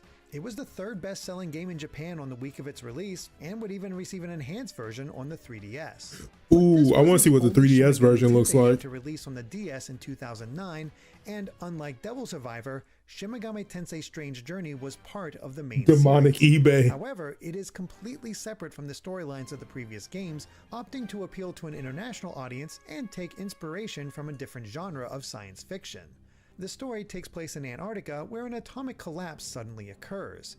This creates the Schwarzverse, a black void that envelops anything it touches and threatens to eventually engulf the planet. As part of a UN task force, the protagonist must enter the Schwarzverse, keep the demons within at bay, and discover why. Not me hearing new demons as nude demons. Taking a page from Etrian Odyssey and co-developed by its I'll take a nude demon. The game returns dungeon exploration to a first-person perspective, with the top screen showing the environment while the bottom displays the layout. This map also adds highlights for unopened containers and doors, though there are traps to be wary of. Pits, shifting floors, and dangerous tiles can damage the player while exploring. That sounds like what that Devil Summoner game is, essentially just like digital demons. Allowing it to eventually open new pathways and revisit past areas for rewards. Battles are kept mostly the same as before, though the returning press turn system is augmented by the demon co-op system. With this, if the player hits an opponent's weakness, any allied demon in their party matching their alignment will follow up with a heavy unblockable attack. Demon Negotiation and Demon Fusion return, of course, with alignments playing heavily in regard to which demons. So this feels like basically Space Marines plus Persona. The gameplay was balanced while still retaining the traditional challenge of a Shin Megami Tensei. Fusion was made faster and skill inheritance easier in order to encourage experimentation, while the ability to determine how the protagonist's stats were distributed. It seems like every SMT/Persona game made past 2000 is a game that I'm interested in taking a look at to some extent. Had to be shifted as these weren't normal people experiencing these events, but special forces. While it was widely believed that the game would have been called Shin Megami Tensei 4 if not for the Antarctic setting, that was eventually proven untrue. Strange Journey was always considered a spin-off, but many on the promotional staff thought it was strong enough to be labeled 4, and that sentiment was echoed by critics. At the time of its release, this was the highest rated Shin Megami Tensei game ever in Famitsu with a 36 out of 40. Many praised the exploration and tension established by the setting, though battles were seen as the biggest weakness. It was considered pretty standard save for the demon fusion, which helped maintain variety. Opinions on the plot ran the gamut, with some finding it meaty while others thought it was unoriginal but absorbing. Unfortunately, the game sold less than expected in Japan, though it too eventually saw an enhanced port to the 3DS. The next game wouldn't arrive until 2011 and took on a much different genre than the series had seen before. Catherine was Atlus's first game on HD systems, and it combined this game with a puzzle platformer to create something incredibly unique. I want to play this game, but it's a puzzle game, and there are Easter eggs I suck at puzzle games. Vincent cameoed in the PlayStation Portable version of Persona 3, and most importantly, the presence of law and chaos along with certain deities. There are enough connections to make it feel like the same universe, even without the Easter eggs. As for the story, it focuses on the character of Vincent, a 32-year-old man with no ambitions who has begun to feel pressure from his longtime girlfriend, Catherine, to take the next step. While he's unsure of what to do, he encounters a young woman also named Catherine at his favorite bar. The two end up spending the night together, but at the same time, Vincent begins having dreams where other men appear as sheep, and they must climb a massive tower. Yeah, it's this part that I'm just like, nah, Vincent bro. can't remember the dreams went away. I can't with the puzzle. It's conveyed that those who fall in the dream die for real. Vincent must confront his feelings, survive the tower, and learn what's really going on. Some of the levels you need to Google, hell no. If there's like a very easy baby mode, I might consider playing this, but Vincent's daytime activities. It's where the events play out until Vincent goes to his favorite bar at night, where he can talk to his friends, the other customers, and respond to any because I think this game would be hilarious to play on stream. These choices lead him to one of several alignments, which are always displayed after a decision, and determine which ending the player will eventually receive. When he leaves the bar, Vincent will go to sleep and enter the nightmare, where the great trials await. There, he must climb a tower made of blocks, which Vincent can push and pull as long as he has the space to move. The blocks will fuse together at their corners. It's pretty easy, actually. It begins with basic blocks at first, but ice blocks, spike traps, catapults, and more are introduced as time goes on. There are also other sheep who will push you from the ledge as they've entered a state of panic. Fortunately, there are items that can be found which allow Vincent to create blocks, automatically kill all enemies on screen, or climb faster. Just playing on easy mode. Most of the levels are fun, but some levels are completely puzzle based. Talk with other sheep to learn more about them and trade block pushing techniques that can be used if you so choose. There's also a confessional where Vincent is asked a question about relationships, and the response further pushes his alignment one way or the other. The game's difficulty was considered quite high. All right, do we got a Valentine's Day stream going? We're going to be playing Catherine. To their surprise, the game was met with as much anticipation as a Persona game, and this was reflected in sales. The PlayStation 3 version topped Japanese sales. Is this on PC? And even managed to outsell Marvel vs. Capcom 3, which released on the same day, by a margin of 2-1. Damn. The game was Atlus's biggest launch to date and would eventually sell over 1 million units. Damn. Critics generally enjoyed the gameplay and story, though many noted that most of the characters were unlikable. Still, for a game made to help the developers come to grips with the new HD hardware before taking on Persona 5, do you think cheating is okay? Unexpected success. The second release of 2011 came about that July and marked the last time a non-Persona, non-mainline Shin Megami Damn, why was her titties up? Okay. Entry was released in the series. There is one other that could be considered, but that's a crossover. It's up to you whether you'd count it or not, but for me, Devil Survivor 2 marked the occasion until the announcement of Soul Hackers 2. The story focuses on a new protagonist whose best friend introduces him to a new app called Nicaea. Supposedly, it's able to show images of their friend's death. This turns out to be true as they are warned of a train crash that would have crushed them and survived thanks to a demon summoning app that was suddenly installed on their phones. Final Destination? The train crash was only the beginning, as a series of disasters have struck Japan with demons and desperate survivors on the loose. The protagonist must use his new abilities to not only help the people, but fend off 7 mysterious beings known as the Septentrions. The The structure of the story remains the same as the original. Every event passes time, so players must decide where and with whom they're going to spend it. This is made even more important with the introduction of the new Fate system. It works much like social links in Persona, as it allows players to spend time with different party members to learn more about them. As they rank up, new rewards are given, such as granting that character resistances to certain elements, unlocking new demons to fuse, and the ability to joint crack with the protagonist. Like the original, humans must gain new skills by defeating specific demons on the map with a declared character. With joint crack, either that declared character or the protagonist can earn that skill, making it much easier to add to the available skill list. Otherwise, most of the improvements are designed to flesh out the gameplay of the original. Higher level demons will now have enhanced racial skills. There are more physical skills that make enhanced racial skills. Unused humans will still gain a portion of experience.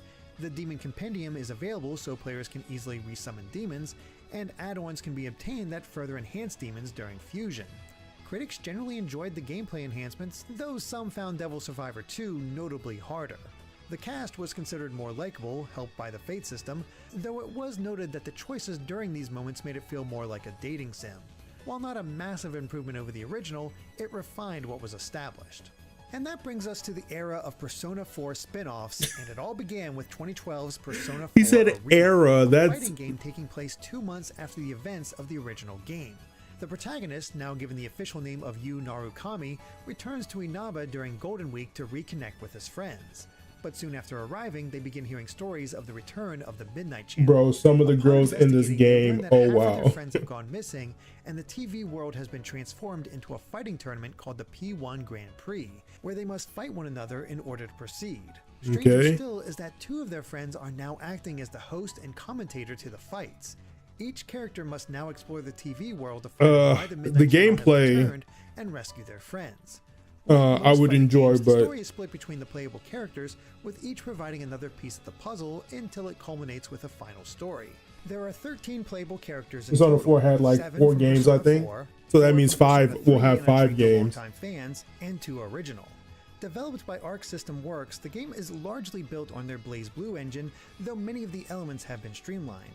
Combat utilizes 4 buttons: a light attack, a strong attack, a persona attack, and a Persona 5 Racing. While special moves are naturally included, there's also an auto combo option to help appeal to beginners.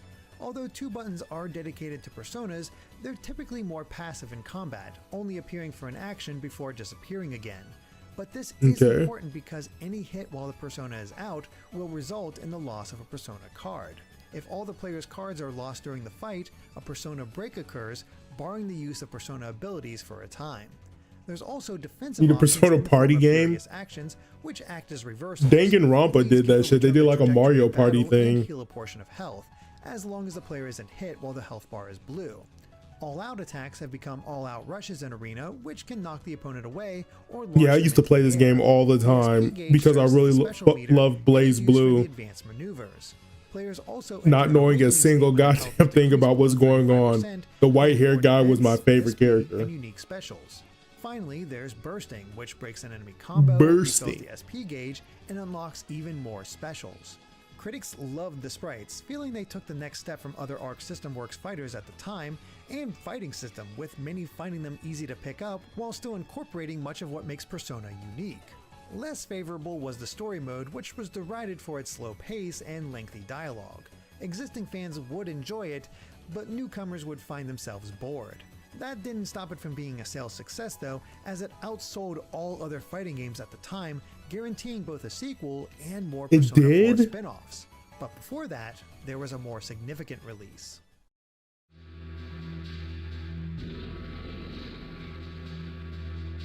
Got the 1 collector edition. Oh, signed by the VA, okay.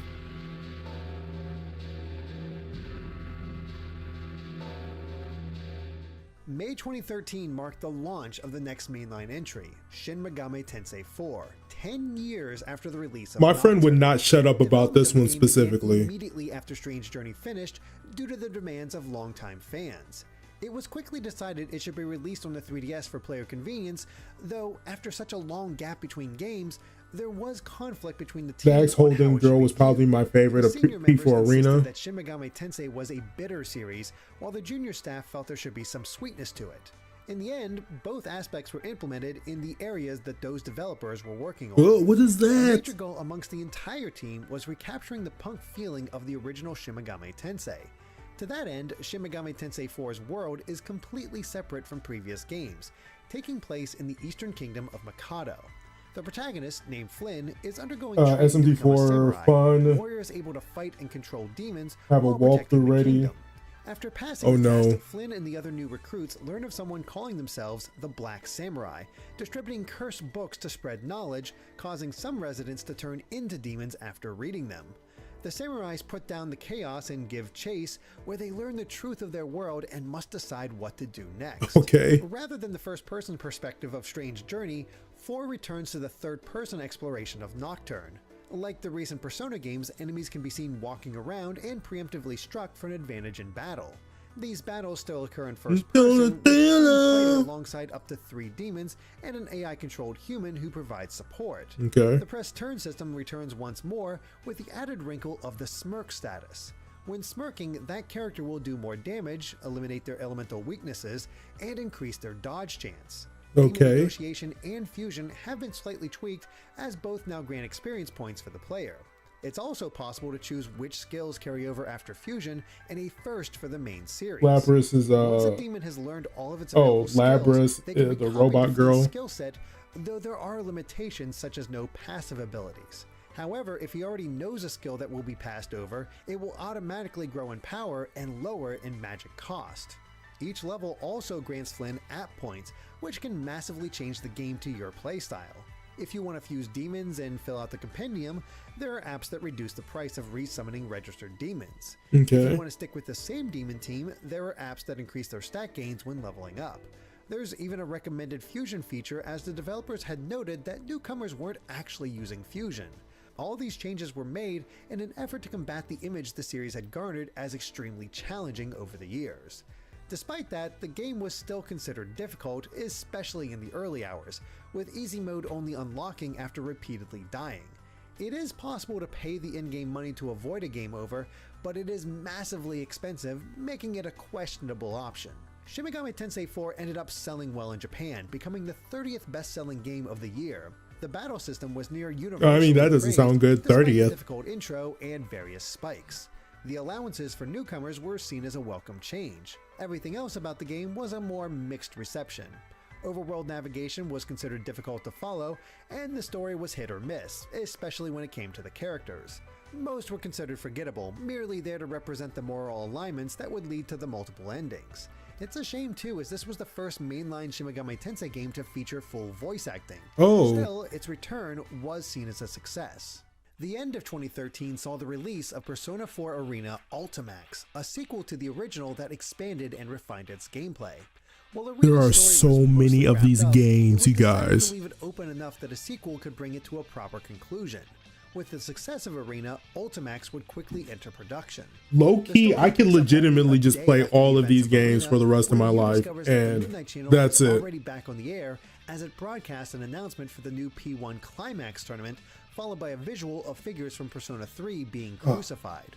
Only a few moments after, Inaba suffers a power outage as a red fog blankets the town.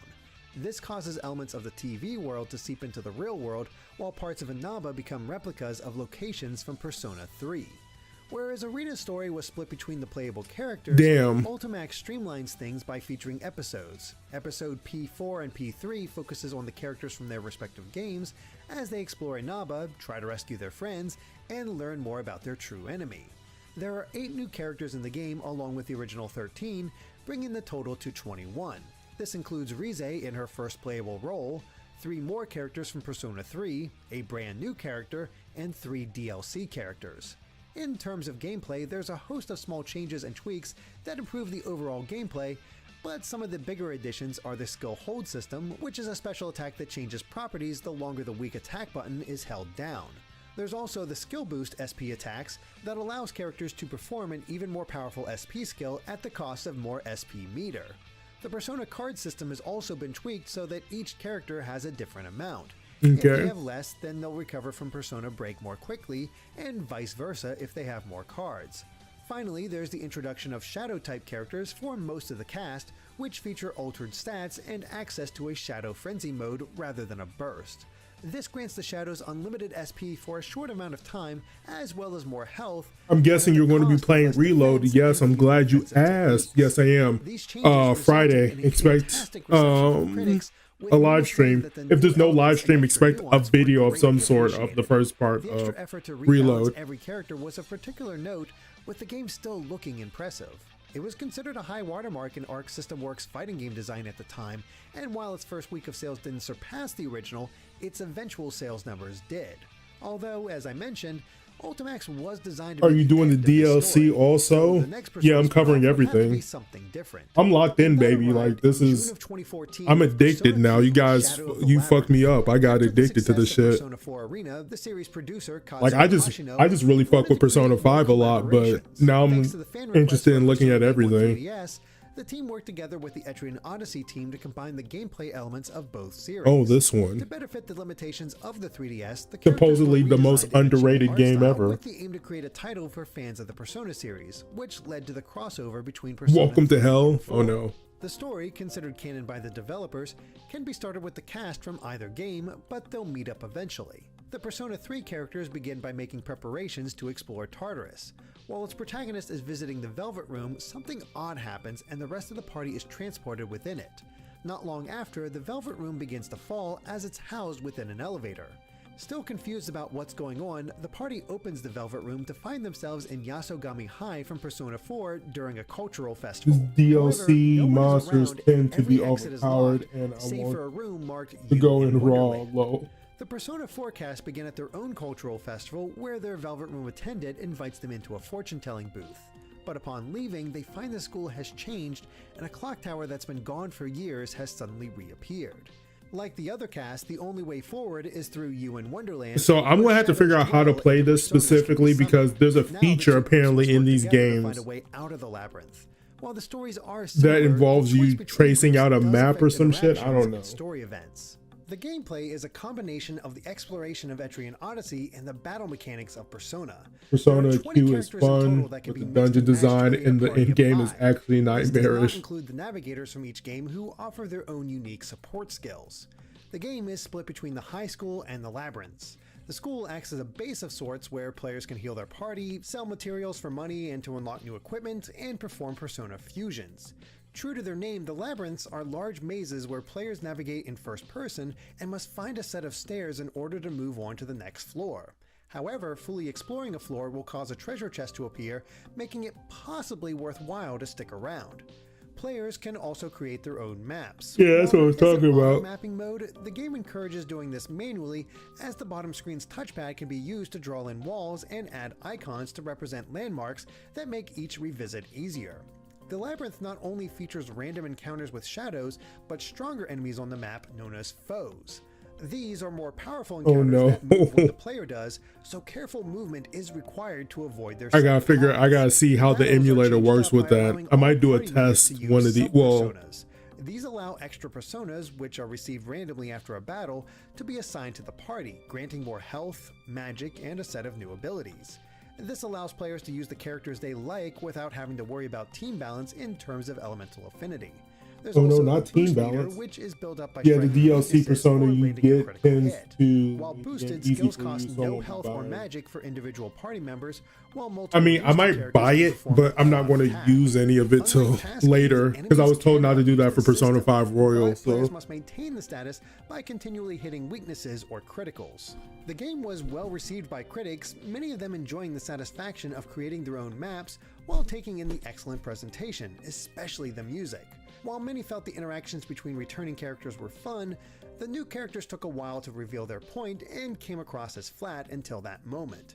It was met with strong sales as well, topping the charts the week of its release in Japan, while seeing modest success in the West despite heavy competition. There's still one more Persona 4 spin-off to cover, and it's a personal favorite of mine. Persona 4 Dancing All Night released a year later in June of 2015 for the PlayStation Vita.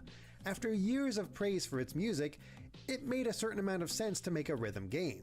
What was unexpected was how it continued the story of Persona 4, at least somewhat, as it features the characters coming together to help Rise, the former pop idol, to break back into the industry.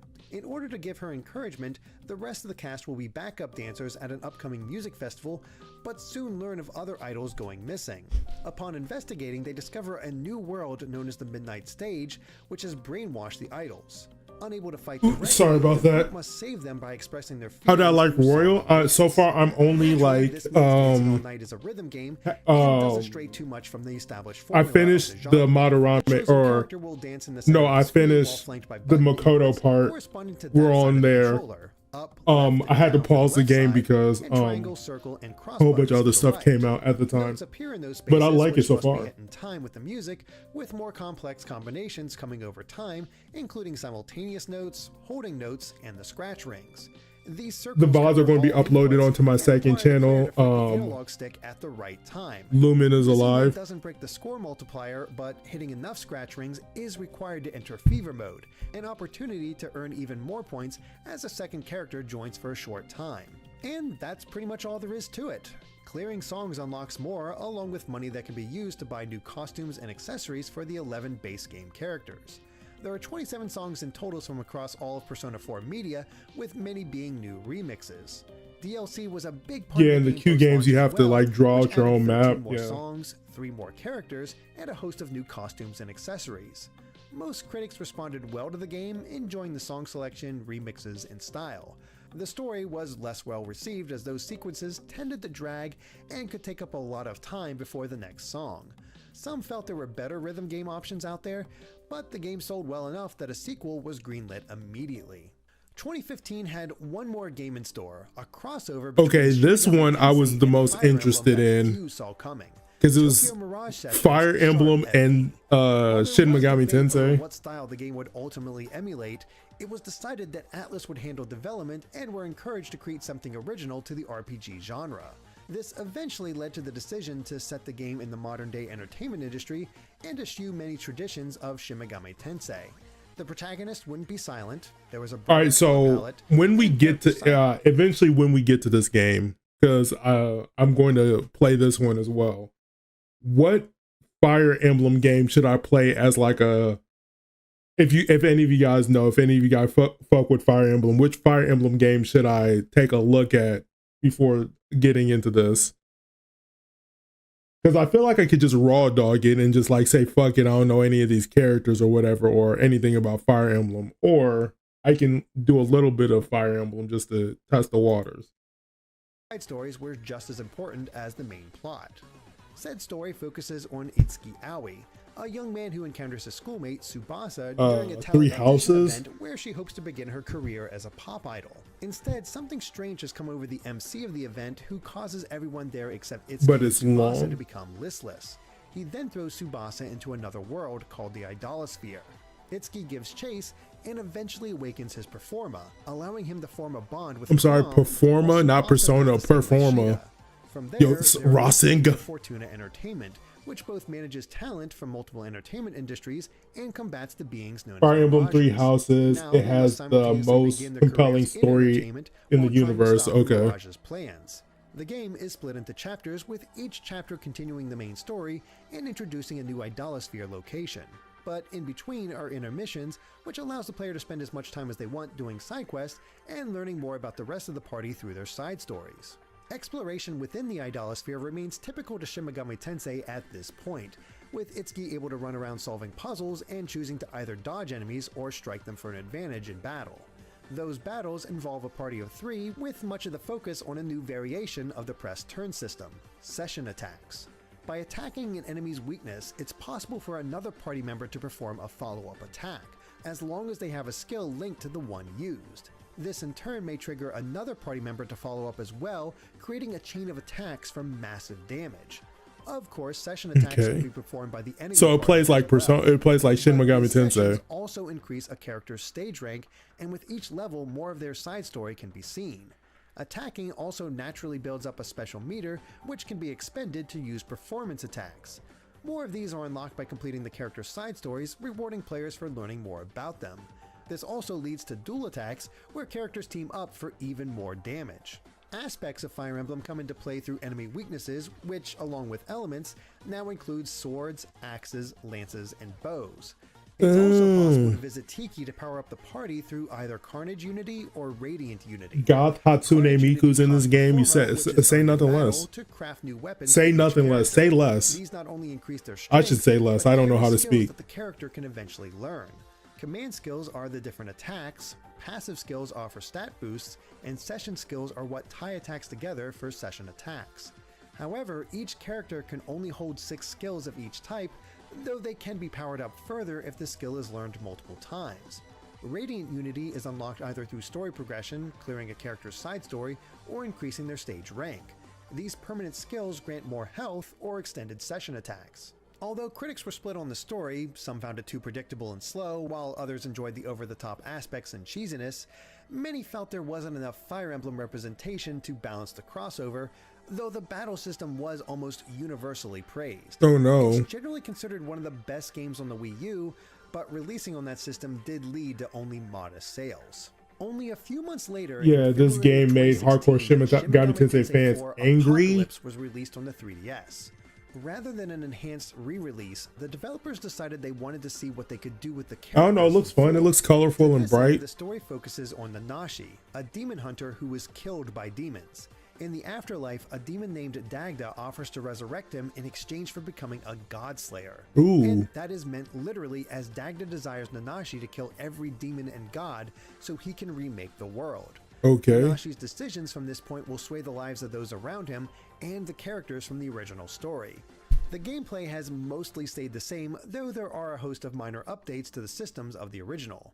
Among these changes is an update to negotiations where meeting the same demon again after failing to recruit it will pick up where you left off rather than having to restart the conversation entirely.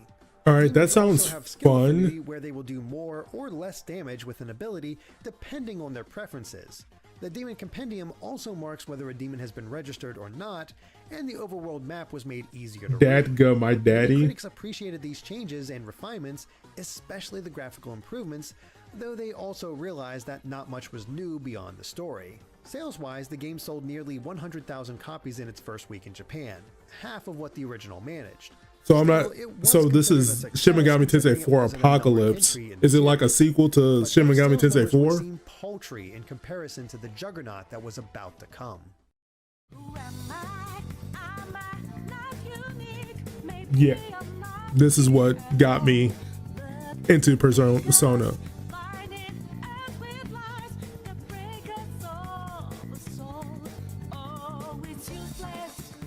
After an extended development cycle and multiple delays, Persona 5 would release on PlayStation 3 and 4 in September of 2016. These delays were due to the team attempting to nail down what story they wanted to tell and how the series would evolve. Ultimately, the developers decided on the theme of freedom and social change, which had been on the rise in Japan after the lackluster government response to the 2011 Tohoku earthquake and tsunami. Okay. They also felt that this would make the game more approachable to newcomers. The story takes place in 2016 and focuses on a new protagonist who's been sent to live in Tokyo with a family friend after being framed for assault. No one believes in his innocence, causing him to immediately be put on the outskirts. Yo, the backstory is insane. Problematic nature.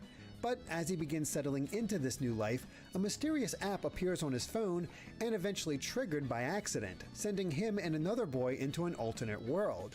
They soon learn that this place is known as the Metaverse, where the collective unconscious takes shape. Within this space, people with strong distorted I've seen like however, these corrupt people I took it with a grain of salt, but I saw a video about or a thumbnail for a video saying that there was like leaked images of leaked information about Persona 5 beta. This in turn brings them fame. Is it something interesting to take a look at? I'll probably take a look at it like some other time, but to change all of Japan. The scope of the story is certainly impressive, but the gameplay changes have been refined to both improve upon what came before. It was going to have a grown-up Nanako. Are essentially gentlemen thieves. How far does Persona 5 take place after 4? As it takes place in Tokyo, the protagonist, who's given the codename Joker, has far more I mean, technically Ryuji got abused by Kamoshida off screen, jobs, so video games, movies, baseball, fishing, and there was a lot of sexual abuse already in Persona 5. Metaverse, and even going to the bathhouse are all options and all make time pass. Each one provides a benefit, whether it's increasing the returning social stats, preparing for the metaverse, or increasing his physical stats like it takes place like 5 years after. There was a model of a 12-year-old Nanako. And do more than increase the bonus experience points when fusing personas of that arcana. These can range from unlocking extra so about 5 years, to improving guns and gun abilities, and even swapping teammates during battle. And those are only examples of non-party member benefits. Your allies can gradually learn the new baton pass, a follow-up attack, how to help during negotiations, how to recover teammates from status ailments, and more. All these elements come together for a greatly expanded battle system. One of the biggest changes from recent Personas was that shadows no longer appeared as original enemies, but as demons from other games. In turn, negotiation was required to obtain new personas rather than shuffle time, though extra items or money could be earned from this as well. I want to say this right here might be controversial. I despise the negotiation system, mainly because I don't think the localization did a good job of conveying. However, there was some lenience. Like if players lost against how they want the personality to be, where you can save in the middle of dungeons. But if players die during a boss but I guess it specifies if a character is gloomy or like happy or whatever. But still, the options that they have you to select, I don't know if this is the correct response to the answer that they're giving. A button press away, cutting back on menu navigation significantly.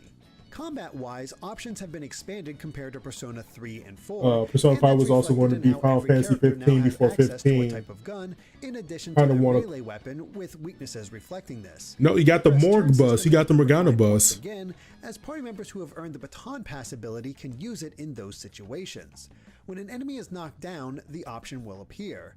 This allows them to pass their turn to another party member who might possess a different enemy's weakness. But baton pass is godly. I hope baton pass is in 3 Reload. The baton pass streak, the greater the attack bonus and healing the next party member will receive. Once all enemies are knocked down, the party will hold up the enemies. This is how negotiation is initiated, or players can unleash an all-out attack for massive damage. Dungeon exploration has seen some changes as well, with the biggest being the palaces themselves. They are not randomly They also might have generated, it cautionary as there are parts that may have been slandered towards certain parties. If it took place in 2016, I didn't know it took place in 20XX. I just assumed it was like around the time frame was around the date when it came out. Fulfill side quests and hunt for more personas. It's all the more necessary as a palace cannot be revisited once it's been completed. While in a palace, stealth is greatly emphasized, with the party able to quickly travel between hiding spots. And I didn't look at the battle strategy trailer because I feel like that would be a little bit too spoilery. I want to be surprised about some of the gameplay mechanics. These changes and updates led to Persona 5 being met with near universal acclaim, with many critics praising not only the gameplay but the sheer style, both graphically and musically. It has become widely considered one of the best modern JRPGs to date. It's not without criticism though, as the translation was seen as mediocre, and scenes featuring 2 gay men played into unfortunate stereotypes. Still, word of mouth of its quality spread, and sales reflected this, with the game becoming the best-selling in the game's history. I like how that was controversial, but like not the teacher potentially dating a student was, or you dating grown-ass. Well, I guess age of consent in Japan is different. Better than Persona 4, with it eventually reaching 5 million copies sold worldwide, including its enhanced re-release, Persona 5 Royal. It was almost a year before the next original title was released, taking the form of something quite different. Shin Megami Tensei Synchronicity Prologue was considered a hoax when it was first shown as part of a trailer for the upcoming Strange Journey remake. But 3 days later, on October 16, 2017, it was made available to download for free on Atlus Japan's website. The game takes place before the events of Strange Journey and focuses on a Jack Frost whose mind has been synchronized with a human's in order to fight demon hordes. It's not long before he's joined by a friendly jack-o'-lantern, and the two team up to help a creature calling itself J-Kun.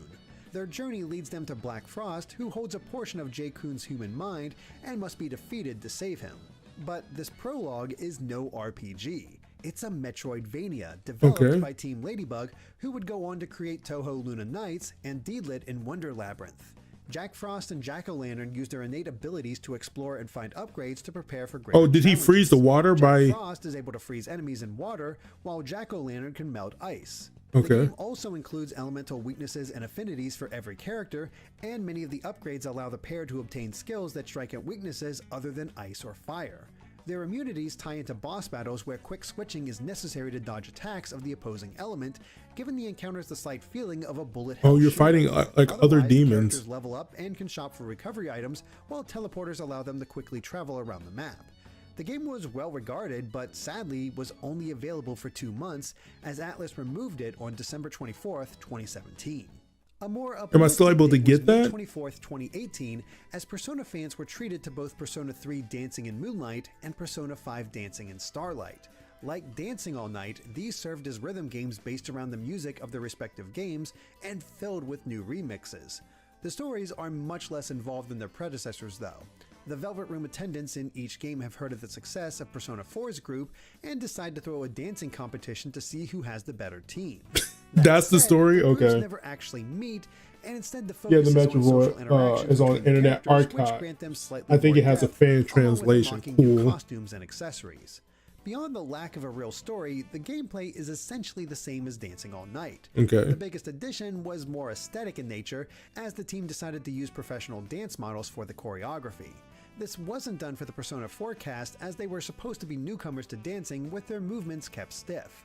But with the story mattering little in the sequels, each character was modeled after a dance-off. dancer. There are 25 tracks in Persona 3, while Persona 5 features 26. Over 30 more songs that could be shared between the two versions were released as DLC, along with 8 more playable characters. This led to one of the major criticisms of the games, as many found the song list to be too limited, especially when a single song was used multiple times. Yo, this looks complicated. Maybe I don't want to play this anymore. Critics were split on the change to the story. Some thought it worked, while others felt they lacked substance. The games were modest successes in Japan, though many suspect it was not helped by them being sold at full price, despite similar content between them. That said, Persona 5's version sold better overall. Naturally, if Persona 5 received one follow-up to a previous spin-off, there was no reason it couldn't have another, and that's just I thought the intro to this one was fire. Cinema Labyrinth released in November of 2018, bringing together the cast of Persona 3, 4, and 5, along with the female protagonist from Persona 3 Portable. In an effort to keep the story focused, the ability to choose which group to start with was removed. Instead, the story begins with the Persona 5 cast exploring more of Mementos. As they do, they are suddenly pulled into a random movie screen, which takes them to an unknown it was a high city, difficulty. I was sweating for a second. Ambushed and forced to flee through another movie screen, finding themselves in an abandoned movie theater with no exit. Now they must explore the worlds of the movies in order to set them right and open the way back home, all the while meeting the other Persona casts along the way. Many of the changes made to Persona Q2 involve making the game more accessible to new players. The blick to the head. And the horror elements of the first game were toned down, while the labyrinths were made easier to navigate. It's also possible to form a party without using any of the 3 protagonists, and this customization was carried over to Personas as well. Sub-Personas return and work the same as before, but the main Persona now has 6 skill slots that are filled by the abilities they inherently learn. These skills are also no longer can't wait to pay for FemC for $70 in a few years for Persona 3 Reload B. All-out attacks were made easier. Is that what they plan on doing, or is that speculation? Because if that's what they plan on doing, knocked down, making it possible for multiple characters to trigger the all-out attack in a single turn.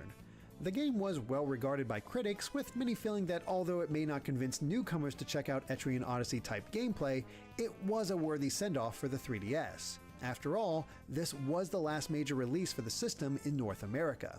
Persona 5 would eventually have one spin-off entirely unique to itself, and a first for the Shin Megami Tensei series, a warrior-style game released on February 20th, 2020 under the name Persona 5 Strikers. The game was marketed as a sounds about right 5 and mostly fulfills that promise, picking up 4 months after the end of the original.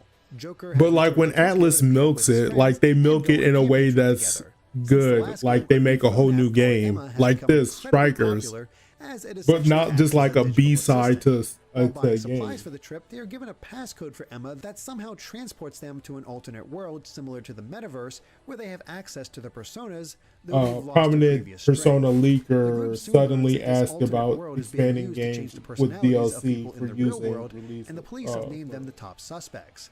Now they must go on a journey across Japan to discover the real culprit behind this new scheme.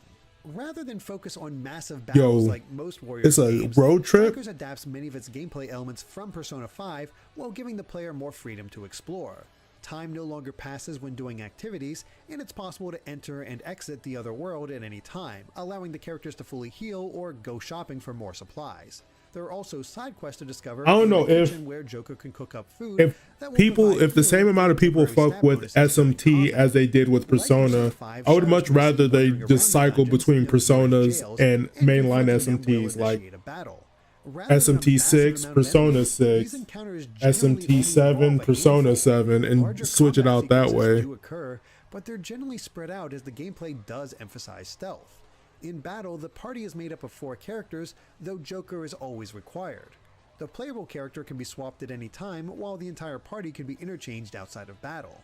The combat itself features the usual Warriors extended combos and finishers, though the characters can summon their personas at any time, which will pause the action and allow a moment for planning.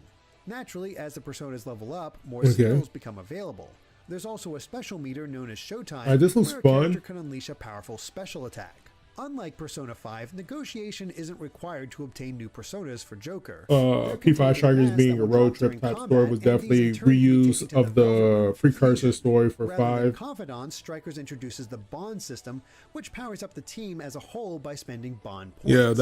These are earned through a meter that's gradually filled by defeating enemies, reaching certain points in the story, socializing with the rest of the team, and completing side quests.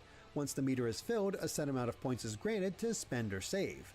The bond enhancements range from increasing stats for the party to raising damage from certain types of attacks to an increased drop rate with 30 different options in total. I guess like at a certain point you become attached to these characters and you want to see them more often. It was the character interactions. So I guess that's why people fuck with these. Praised for how well it melded the mechanics of Persona and Warriors, and its success continued as it hit 1.5 million units sold worldwide only 4 months after its Western release. And that brings us to the latest title as of this video, Shin Megami Tensei 5. For the first time, the game was released simultaneously around the world. The drip is absurd here. You thought the uniforms in Persona 5 were like overly designed. 3 and 4, 5 does not pick up from previous games. I would go to this school. What school is this? I need to go to it. A school student who is caught up in a mysterious earthquake along with 2 friends. In its aftermath, they discover they've been transported to an alternative apocalyptic version of Tokyo that's engulfed in a war between angels and demons. The protagonist is saved from certain death by a being known as Aogami, and the 2 fuse into a forbidden entity known as the Nahubino. Together, they must work with the remaining humans. Okay, you just fuse just because? And bring an end to the conflict. In order to evolve the gameplay even further within Shin Megami Tensei 5, a number of changes have been introduced. One of the biggest is the step away from traditional dungeons, with players exploring the verticality of the open world much more often. I mean, this looks good. By the addition of a jump button. There are dungeons, but they only appear at certain times. Demon negotiation and fusion remain essentially the same, though players can obtain an item called a grimoire to boost a demon's stats if they discover a favorite. The biggest change is the essence system. I mean, the protagonist looks like they can be any gender they want to be. Or change the Nahubino's skills and attributes. I evolved and I became beautiful. And resistances, which can help better prepare for difficult encounters. And the game continues to be challenging, as even the casual difficulty left some forced to grind and fuse to better survive. Damn. Thankfully, there is a safety mode for those looking to check out the game with little resistance. One way the game communicates the difficulty of a given area is through the new obsesses. These obstacles obscure an area of the map and must be destroyed. In doing so, a set of enemies will appear which denote the relative power of the area enveloped by that abscess. Defeating them will clear the map and unlock new miracles to purchase. These are equivalent to the apps that granted various benefits in Shin Megami Tensei 4. I would take it. I'd rather be gorgeous than ugly. There are collectibles to find in the form of Mimen, which award glory, the currency used to purchase miracles, and demon statues, which grant bonus experience to demons. Critics praised the changes made to Shin Megami Tensei V, especially the bigger areas, which allowed for more entertaining exploration while simultaneously giving the demons enough room to wander around and display their full terrifying glory. The battle system was lauded as well, with each action feeling like it had weight behind it. Many were split on the story of the game, with some enjoying the way lore was doled out in environmental storytelling, while others lamented the pace of new, interesting information.